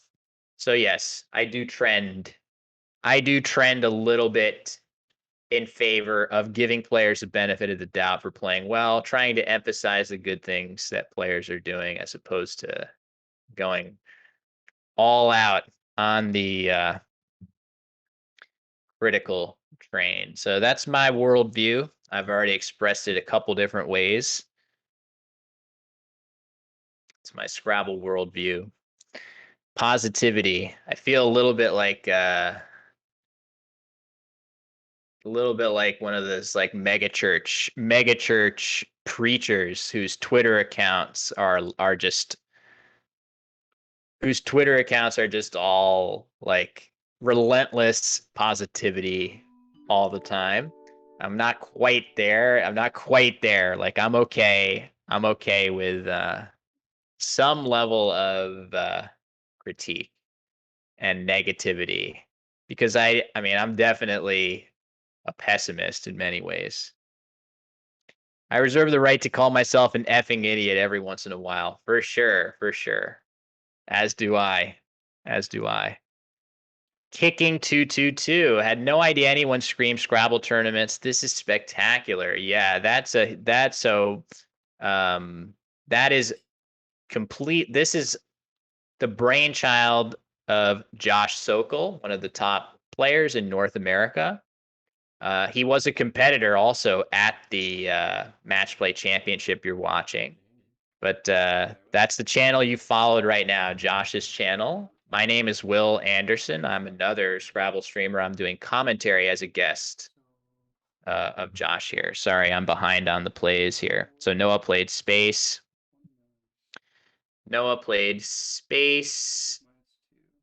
Then something like Eon was played at the base of the board there. And then ER was, or wait, no. Gip and Kip was played, and then ER. Oh, wow. And that E should have been Regal instead of ER. Look at that. Quackle pointing out that you could get a couple more points there. Yeah, welcome kicking. Hope you enjoy. I had originally signed on to do the entire series here. We're playing a best of 13 series of Scrabble. And, you know, I was just thinking about this the other day. I would love to know. I know that studies have been done. Oh, thank you very much. I appreciate that. Yeah, I'm trying to, you know, keep my streaming schedule going a bit. It's a bit busy lately, but still trying to do some streaming of my own. But I remember reading about how chess players burn some huge number of calories while playing, and I would love to know how Scrabble compares to that, just calorically, right? Like we know that there are certain parts of chess that are more complex than certain parts of Scrabble. Just the iterating out lines into the future and, you know, calculating the way that you calculate in a Scrabble endgame. You can calculate like that in the mid game of chess, which is a bit jarring to think about. But then, of course, in Scrabble, the sheer number of permutations and probabilities that come up are enormous, right? Like Scrabble is so divergent in the sense that, you know, chess has theory where you start even, you know, 5, 10, 15, 20 moves deep into a game, players already know what the best move is. And in Scrabble, that is not how things work at all. It starts to diverge nearly immediately. So the games are very different. It's hard to know which is trickier, which requires more brain power. But I definitely feel when I'm at a Scrabble tournament over the board, at the end of the day, when I've played 8, 9, 10 games, something like that, my brain literally feels warm. I literally feel warmth in my head that doesn't exist in any other there's nothing else that I do in my life that generates that feeling of like warm brain, overheated brain. And I just would love to know how Scrabble's caloric, you know, effect compares to chess, where you hear that like chess players in a day of classical chess are burning huge numbers of calories, like marathon running levels of calories and stuff.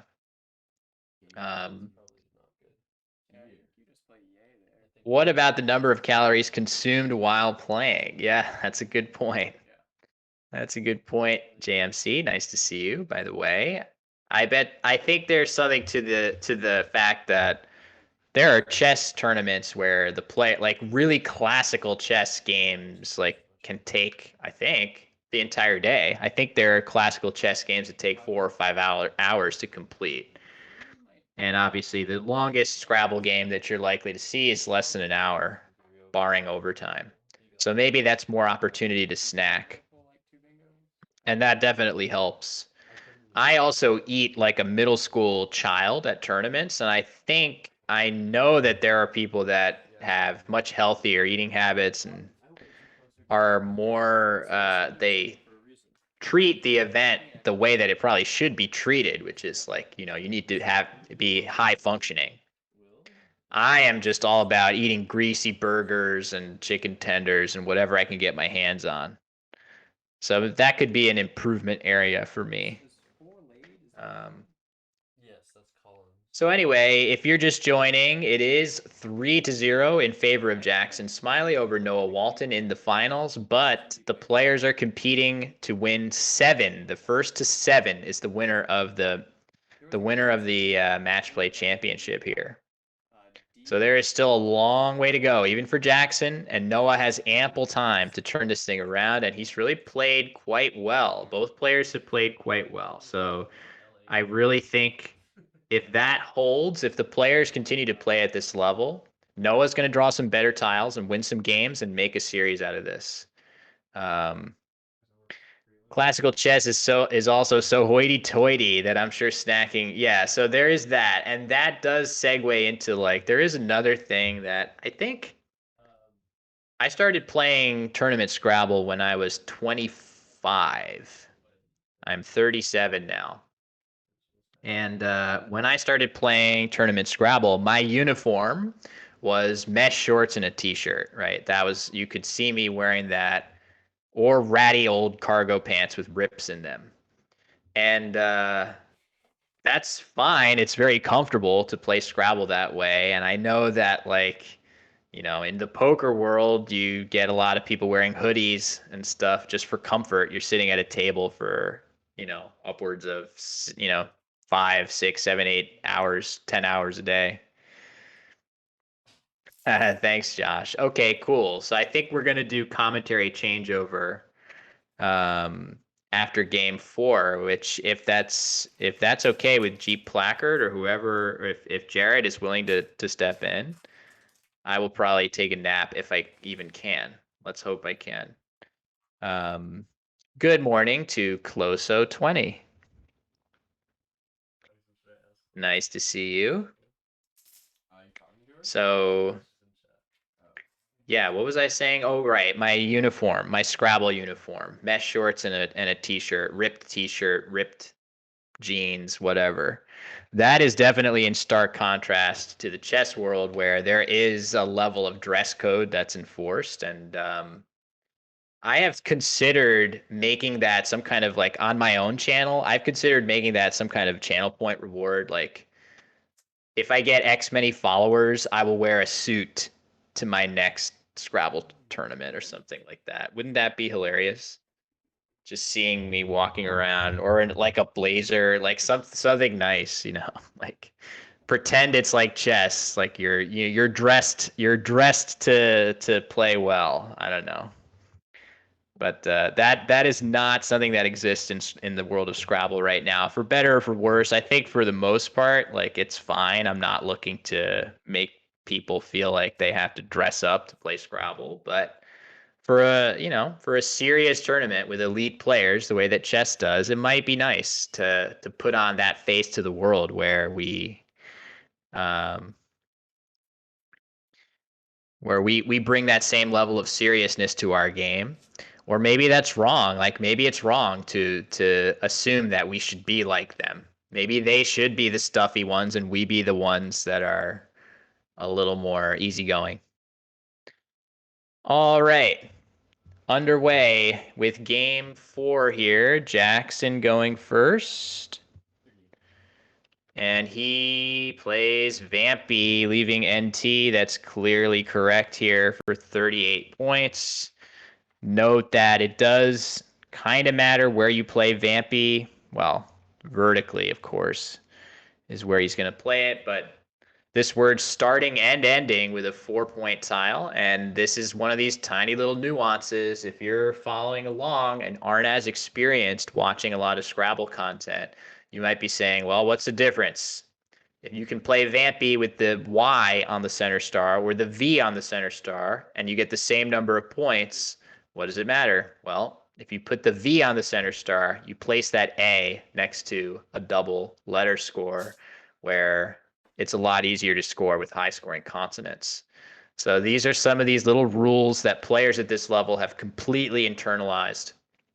And Noah draws the Q again. Oh my God, it's like relentless. He's drawing the Q over and over and over. And he exchanges leaving RIN. And back to Jackson. And he's got a nice set of mostly good bingo tiles. The only fly in the ointment is that W. Yeah, dweeb David Webb still wears a suit for every video, and he looks pretty sharp, I might add. The game has started. It's me to go first. Ooh, Noah has drawn the blank. So anyway, Jackson definitely in his mind right now, I want to use my W and probably not too many other tiles beyond that. And maybe just M-O-W, could be well worth playing because he has an N and he would leave a really strong bingo leave to pair with it. But if he does that, Noah is going to hammer it with inuring. So that would be a classic Scrabble situation of right play, bad outcome for Jackson, which frankly, that hasn't happened too much in favor of Noah so far in this series. So will Jackson play Mo here, setting up his N for Moan? Or will he play parallel to Vampy, just Woe alongside? The A and M is where I would expect him to play. Either way, Noah will have an option to bingo on his next turn. Potentially considering Overwant. Oh, wow. Really? You think he would have insta-challenged Mutineer, spelt with I-E-R, but that he would think of Overwant for even a second? I feel like Overwant is extremely obviously phony, whereas Mutineer isn't that obvious with the IE. But either way, he's not playing that. We know he's not. Jackson knows that. He's just thinking about where is the best place to play my O and W. He's played Outwin. That's true. That's true. Yes, Outwin. I have to say, Outwin is more logical of an outword than some of the ones in the NWL dictionary, such as like Outgnaw, Outcavil, Out. There's a few other very strange ones. I'm sure people have their favorites. Jackson's taking a long time here. Oh, overspun. Overspun is great. You would have to know that overspin is just a noun, I guess, pertaining to. Oh, look at that. Wow. Woman.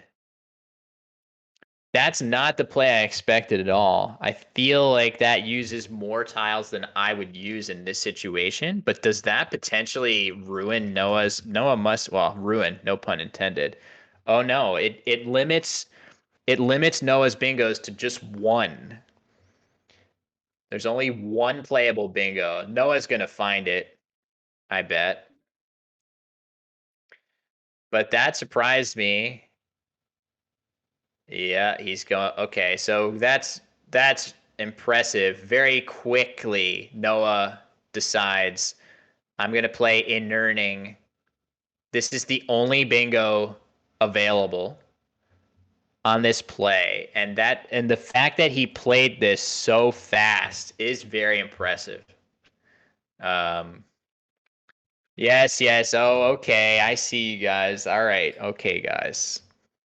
Cue the jokes. Cue the jokes. I know. There were some funny, plays like that. Scrabble obviously lends itself to stuff like that where like I have on my channel like my clip where I was like, "Ooh, I have ovaries," right? I had ovaries to start a game and I got excited and I was like, "Ooh, I have ovaries."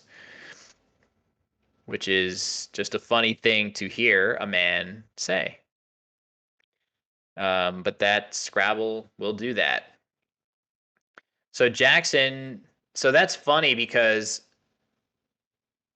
Jackson opens with Vampy and then after Noah's exchange plays Woman. Noah bingos, but he bingos for almost the minimum possible points and he's only up 1 point. So this game nearly even, despite the fact that Noah has 1 bingo to Jackson's 0. Apparently, yeah, no bingos here. It looks that set of letters for Jackson looks so good, and there is a bingo to the I that doesn't quite fit on the board, unfortunately. Just plopping that H down, yeah. Axcertypo says just plopping the H down in between the P of Vampy and the second I of Inerning. That's a great way to keep a really good set of bingo tiles of however you want to deters, I guess. A lot of letters are going to pair with that and turn into a bingo. So that looks pretty good. If Jackson was going to play more tiles than that, I wonder what he would do. I guess he could play something like Hatred. If he plays Hatred through the A and R, that's also decent. It's worth noting there is no S hook at all on this board. I don't think Inearnings is a word. Doesn't make sense to me. So at the very least, Hatred gets an S hook out in space. It's not the best S hook. You can't end a 7-letter word in S after Hatred, but it's better than nothing. And Noah's drawn the Q again. Oh my God. What is with this? Look at that. How many times has he drawn the Q in 4 games? It feels like 8. He must be up at like 7 or 8 times. All right. Nice play, Jackson. That's a really good fish. He just plops his H down. It scores 21 points. That's a pretty nice number. And he's going to be bingoing a lot of the time after this. Okay, Noah plays his Q, leaving kind of a weird consonant-heavy leave, but it still gets that Q off for 26. And Jackson is definitely going to bingo somewhere, at least through the W. There's some stuff. Anything else? No, apparently. Okay, so just with the W, Jackson has options of D waters and tar weeds. And that's fine. That's going to be good enough on this very difficult board. Having bingos at all available is kind of a triumph here. So it looks like tar weeds will be the play. Both bingos through the W score equally, so it's just a matter of which one has the positioning that Jackson prefers.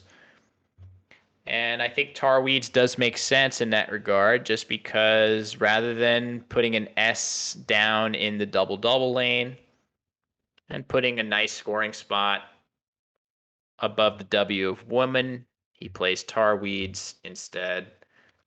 Noah looks like he's getting ready to play wedgie very quickly, which is his best play here for sure.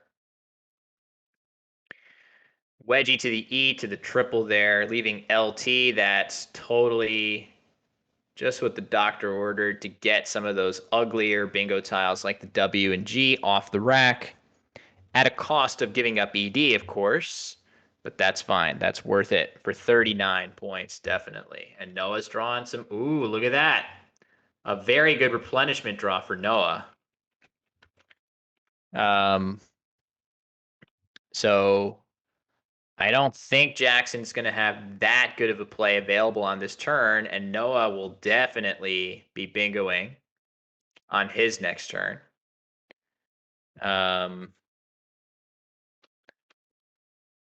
I don't think he has something from. I don't see anything yet from the W of wedgie going all the way down. You guys can let me know if you do see something.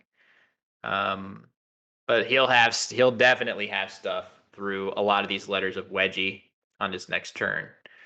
So this is headed towards being perhaps a bit of a closer game than any of the last 3. Noah is poised to take a lead in the near future. So for Jackson, he's got Hota lined up. He's probably eyeing that to go down alongside the top 3 letters of tar weeds. That looks pretty good.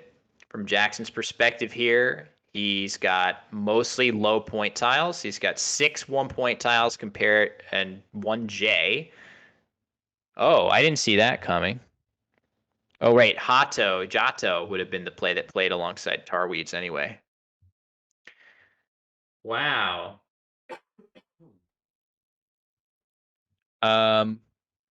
That's pretty clever. I think that makes more sense than the play that I had just proposed with a lead that Jackson has, right? So Jackson was up already by about 20 points prior to this play.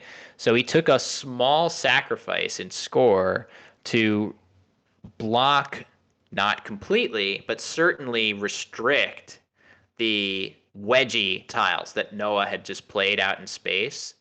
By playing Hotas there, it's much less flexible and it's going to limit Noah's options much more so. Like I was seeing that he had Girliest and a couple of other things from the G. He still has retiling or something. So he's still going to bingo, but it may give Jackson more counterplay than because you can just see like the clever thing about that play is now any bingo that Noah plays to the E, the D, the G of wedgie, all of those are basically a lock to extend up into the topmost triple lane, and that gives Jackson more counterplay anytime that happens.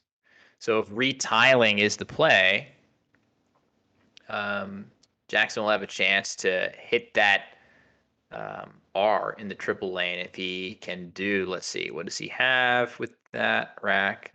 Nothing great. Tire woman, yes. We've seen that word a couple of times. Actually show up in games. So, all right, let's take a look here what Noah's options are. Wow, that's it. Retiling is the only bingo to the G, and Trillbead is the only bingo to the D. So Noah only has 2 bingos. He only had 1 bingo available on the Inurning turn, and he found it. And he will see one of these bingos. What he's doing is just looking. He has several letters of the alphabet to look through right now. The E, D, and G foremost among them. He could also be looking for 9s. He might be looking for stuff through GT. And retiling is going to be the play. So that is one of his 2 bingos, each of which scores 68 points here. Seems good. So Noah takes a pretty solid lead. And Jackson should have. Oh, he's very quickly set up EAUX. That took Jackson all of like 1/10 of a second to see that he could play O with the X at the end of it, parallel to retiling, right? Like that play had just hit the board, and he was already aware of this overlapping move that he had there. I do think both of these players. So the interesting thing about both Jackson and Noah is that they're not playing at a breakneck pace. They're playing at a nice, easy pace. Neither of them has been in any serious time trouble where they've had to rush at any point. And that's probably going to continue as we see Jackson make a really, really nice overlap of O right there for 39 points.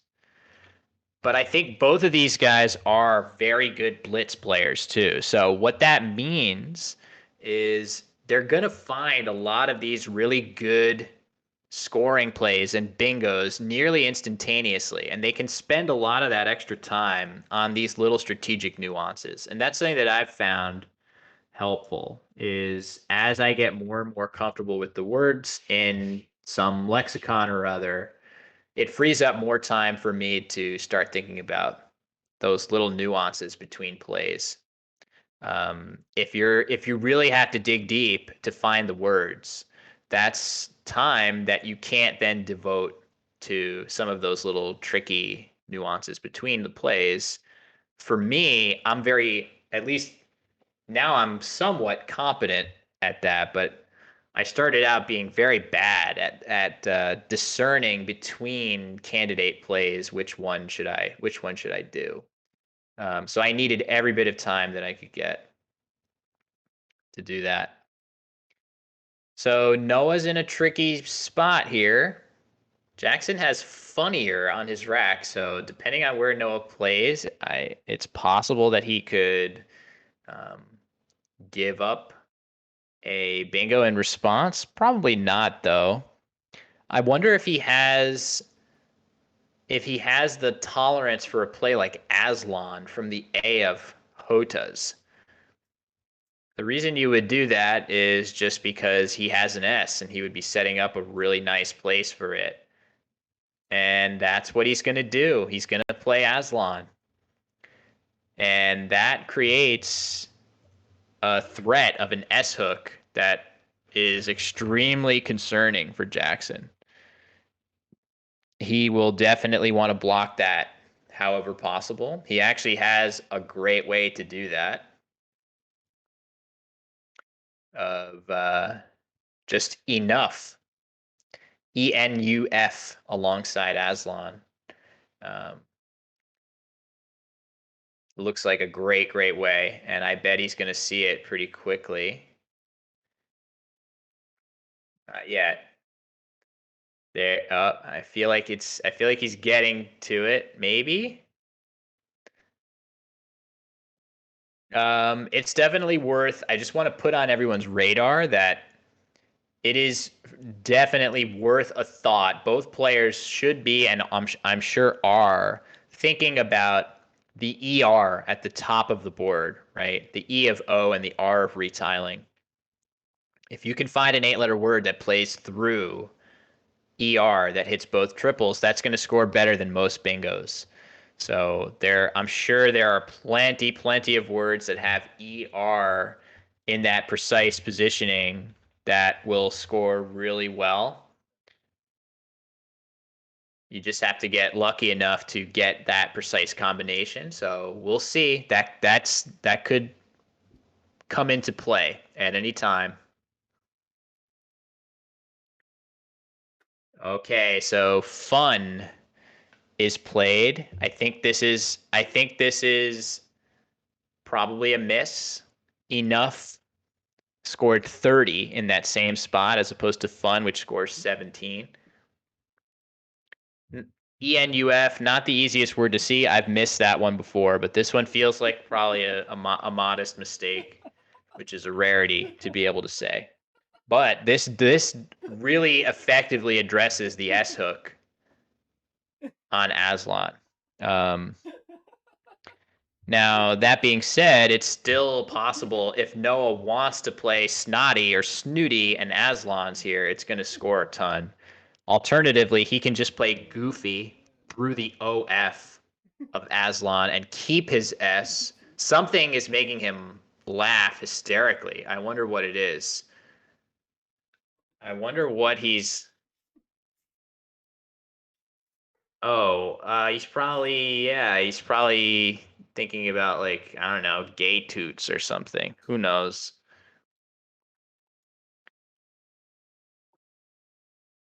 Obviously sees Noogie, yes. Okay, so Goofy is the choice there, keeping that S for later. That makes sense to me. Goofy Tots, Goofy, he's probably thinking Goofy Tots or something, yeah.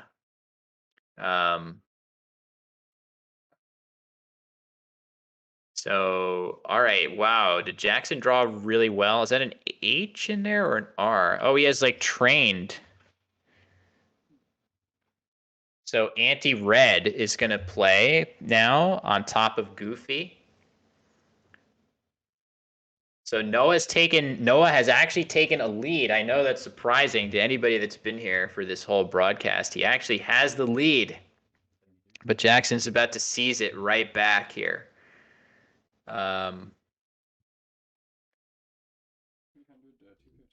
Anti-red.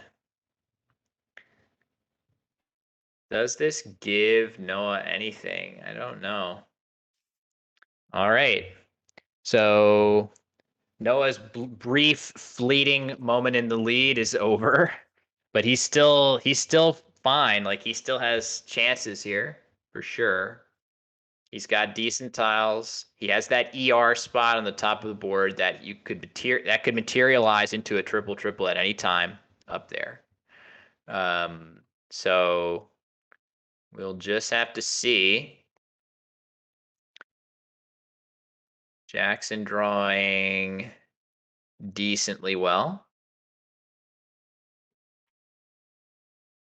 I don't think he has anything stand out waiting to go down. So for Noah, he's got the 2 T's, the 2 O's, and a B.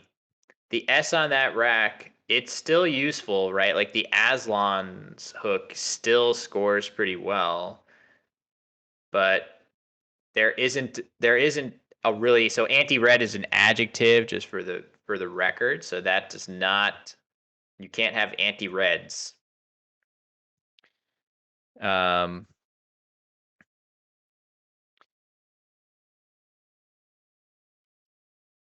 what should Noah do here? I would hesitate to do some of these Quackle favorite plays of bot and boo on top of anti-red because you really want those spots to stay open if at all possible. And yeah, oh no, he's played OT. Oh, he sees it. He sees it. Oh man, he was very close. It looked like Noah had outstretched his arm to go hit the clock after playing the phony letter word of OT, and then he caught it as he was outstretching to go hit that clock, and he picked it up. So that would have been devastating for Noah to play a phony 2. Jackson would have caught it and called that off the board. I would be very tempted, frankly, to play something like Snoot or Snob here, just for the extra points, right? If Noah plays Snob, he's only losing by less than 20. His leave isn't very good, but at least he still has the E. He has all the letters of anti-red, the E and the D mainly, still open. And you can still draw something. You can still draw something up there in those top 2 triples. That's just like this looming threat where axcertypo points out beer goer. That would potentially be a word. Oh, wow. Look at that. Robot is the play. That's kind of nice. I get that. So robot, the issue with robot is that it somewhat obstructs the D and E of anti-red, but obviously it gets that S out onto the board. The S hook is, and what did Noah just draw? That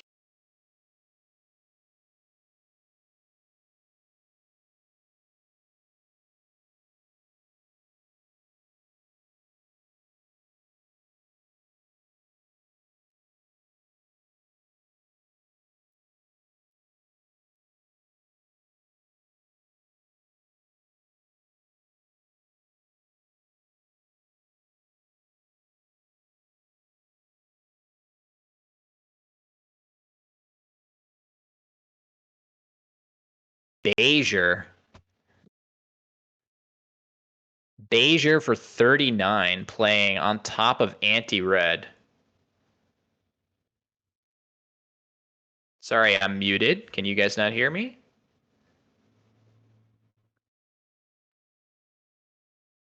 Was that oh, okay. Cool. Yeah, I still see myself as coming through on Discord, so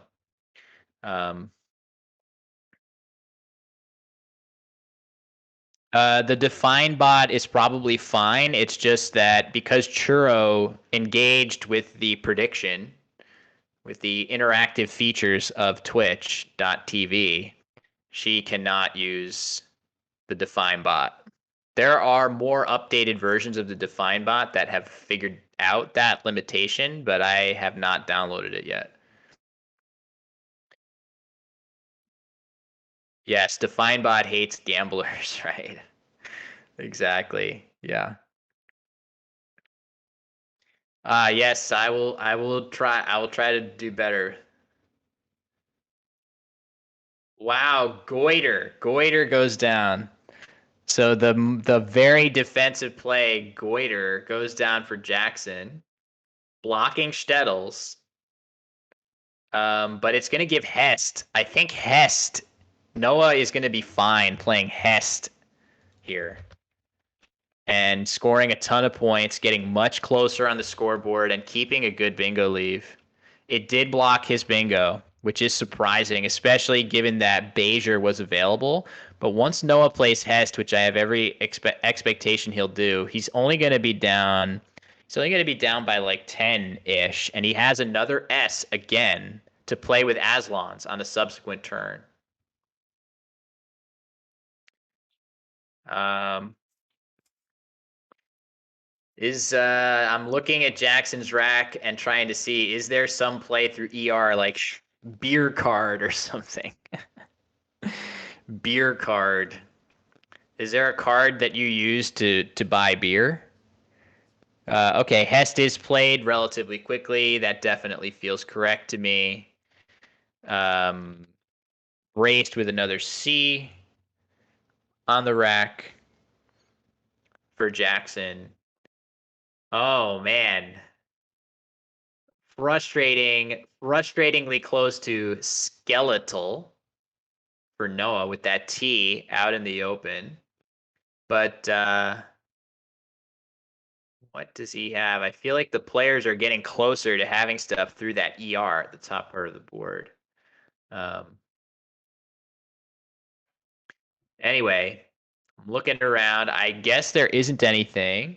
Oh, so Jackson could just play a Serb through ER up there, and he's getting ready to do that. Oh, Cerebra, even nicer. Cerebra for 33. That's a very, very nice play. Jackson goes up a lot, so Noah really continues to need a blank. Sorry, not a blank. To need a bingo, I should say, and the board is getting tight to do it. There are 12 tiles unseen to Noah, 5 in the bag. He is losing by 44. 44 points. He can play Sneak and Aslans for 42 points, but that leaves ELL, and I think that's not enough. But I'm not 100% sure what he should do. Oh, wow, there's a cool play here. There's a really nice play. I would not put it past Noah to find it. Look at this. If he wants to keep his S and score well with a Aslan's play on a subsequent turn, he can play Kebla here through the B and H for 30, leaving ELS. That would give him a chance to draw some good stuff with Aslans, and maybe, just maybe, he draws something from the T of Hest. It's not impossible. It's pretty unlikely, I would say, but not impossible. So if he burns his S now, he's got to play Sneak or Snake. One nice thing about that would be it creates another threat that Jackson has to deal with. If he plays Snake in particular down low, Snake is a lot easier to play a 7-letter bingo from that E than Sneak, which would require an O. There's only one O for OK. Still, any 6-letter play from the E of Snake after Snake gets played, if Noah plays that, all Jackson has to have is a 6-letter word that goes all the way to the double word score. And if he has one, then he just wins because he cuts off both the possibility of a 7-letter bingo and a bingo from the T of Hest in one move. So there are definitely situations where if you're Noah, your opponent maybe doesn't have a 6-letter word that makes it all the way. But in this particular instance, Jackson has Mudcap or Decamp. So he'll be able to just finish the game off if Noah plays excuse me, snake. So I guess I would probably favor Kebla here, but that is not an easy play to see. Once again, it's through the B of Robot and H of Hest. That is a really nice play to get the K off the rack and undouble the E's and L's while scoring decently. But not an easy play to spot. And if he doesn't spot it, I think he'll be sorely tempted. He will be sorely tempted to burn his S here just to stay in touch. But I think that's going to lead to another win for Jackson, if that's the route he takes. What else might he do? He could, I guess he could potentially play something like leak on top of anti-red if he wants to and leave as much as possible open. He could play leak right here. That's an easier play to spot. It's just an overlap of anti-red, which I think he's already has been looking in that spot. We saw when he played boot, making the phony 2. He's aware of that spot as a potential scoring spot, but yeah, Kebla is sort of a variation on that theme, and it scores 6 more points. Okay, so Snake is the choice. It scores a lot of points, and it creates another threat. Noah's only down by 2 points here, but Jackson is in a situation where, very simply, a 6-letter play off of that E of Snake is nearly a lock to win this game. The only question from his perspective, let me put in his actual rack. I see that he sees that he would have campused through an S. But yeah, Mudcap. The thing about Mudcap is that it takes an S, and if he were to just play, Decamp takes one too. So the 2 6-letter words available, either he'll play Mudcap leaving an E, or oh wow, look at that, Bull Snake, King Snake, Snow Snake, Whip Snake. I don't know. Are any of those even close? Doesn't look like it.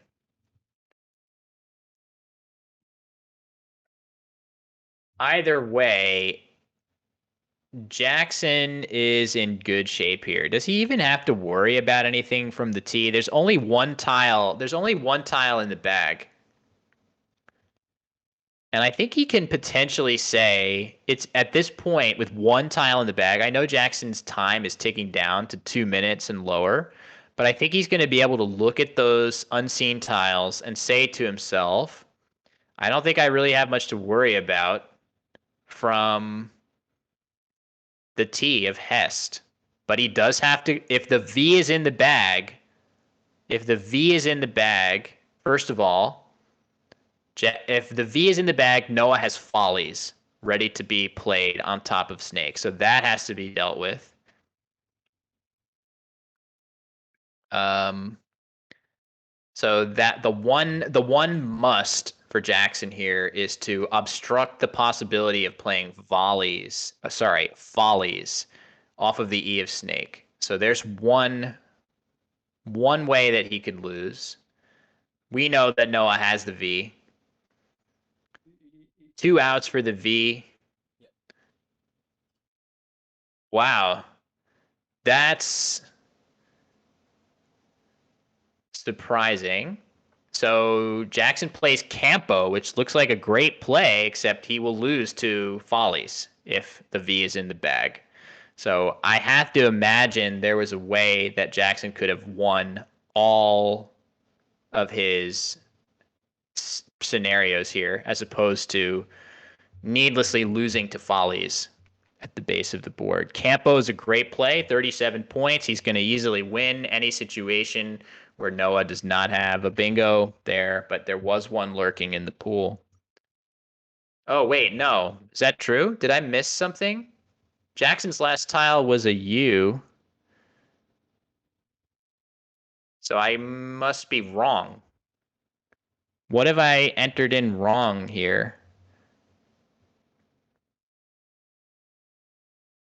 I'm right? Oh, wait. Campo left. Oh, he drew the O. Campo left UED and he drew the O. Okay, got it. Okay, so there was an O unseen to him. Sorry. The way he had the U set aside made me think he drew the U. Thank you. Okay. So either way, Campo is a good play. There probably was a better one that would have won every single time here, but Noah is still going to fall short in this game, barring something crazy. So yeah, your Rito is lurking through the R of anti-red as an outplay for Jackson, and Noah is going to do his best to probably block that as best he can. He can probably just play something like Fell underneath anti-red, leaving VIS as something that should be pretty easy for him to go out with on a subsequent turn. Couple different spots for it. Shiv, Vice. But yeah, this is just a tough. I mean, I really hesitate to consider Snake to be a big mistake over something like Kebla there. I'm not sure. It's not 100% clear to me what he should have done there. I think it's probably better to keep your S just because if you have a way to score 30 plus points while keeping that S, it probably makes sense to do so.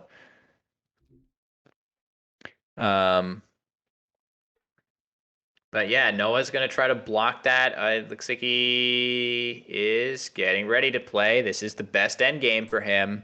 Even under pressure, his instincts are correct. He's played the right play, blocking the outplay for Jackson. That was his only out. Urito through the R of anti-red. Jackson still will easily play. Looks like he's going to play old through the L. And Noah will be left to just play VIS and Fs, I expect. But it won't be enough, even though it's pretty close. Oh, that's nice. Ode up there. Scoring 21. For some reason, it doesn't prefer that for him.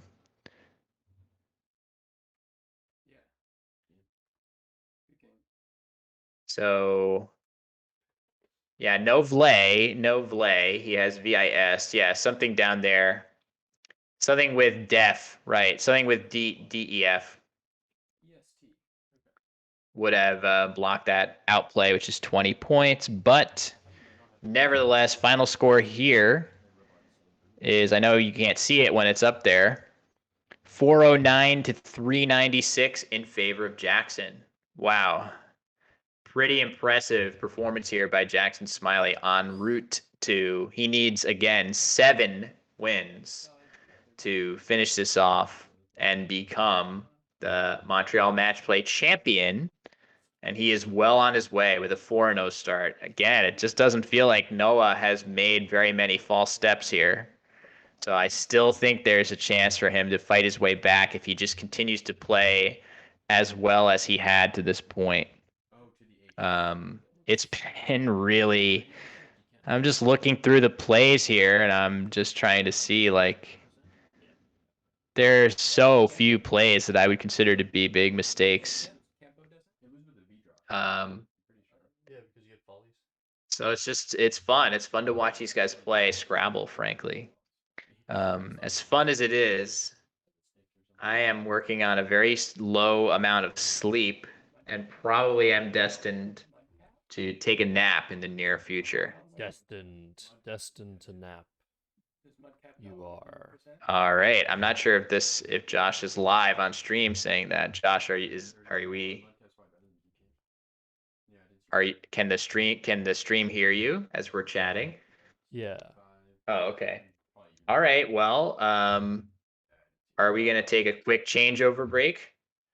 Yeah, so let's see.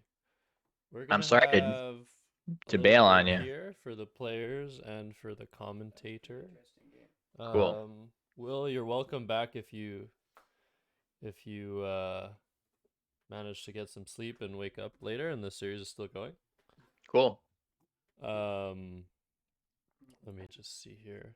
So we're probably going to be back. What time would we be back? I guess we'll be back. Jackson, are you planning to go and get lunch? Or not? Like we'll say 11:45 EDT at the latest. Let me see.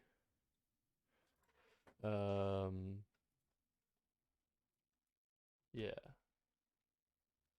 Oh, and Will is gone. No, I'm not.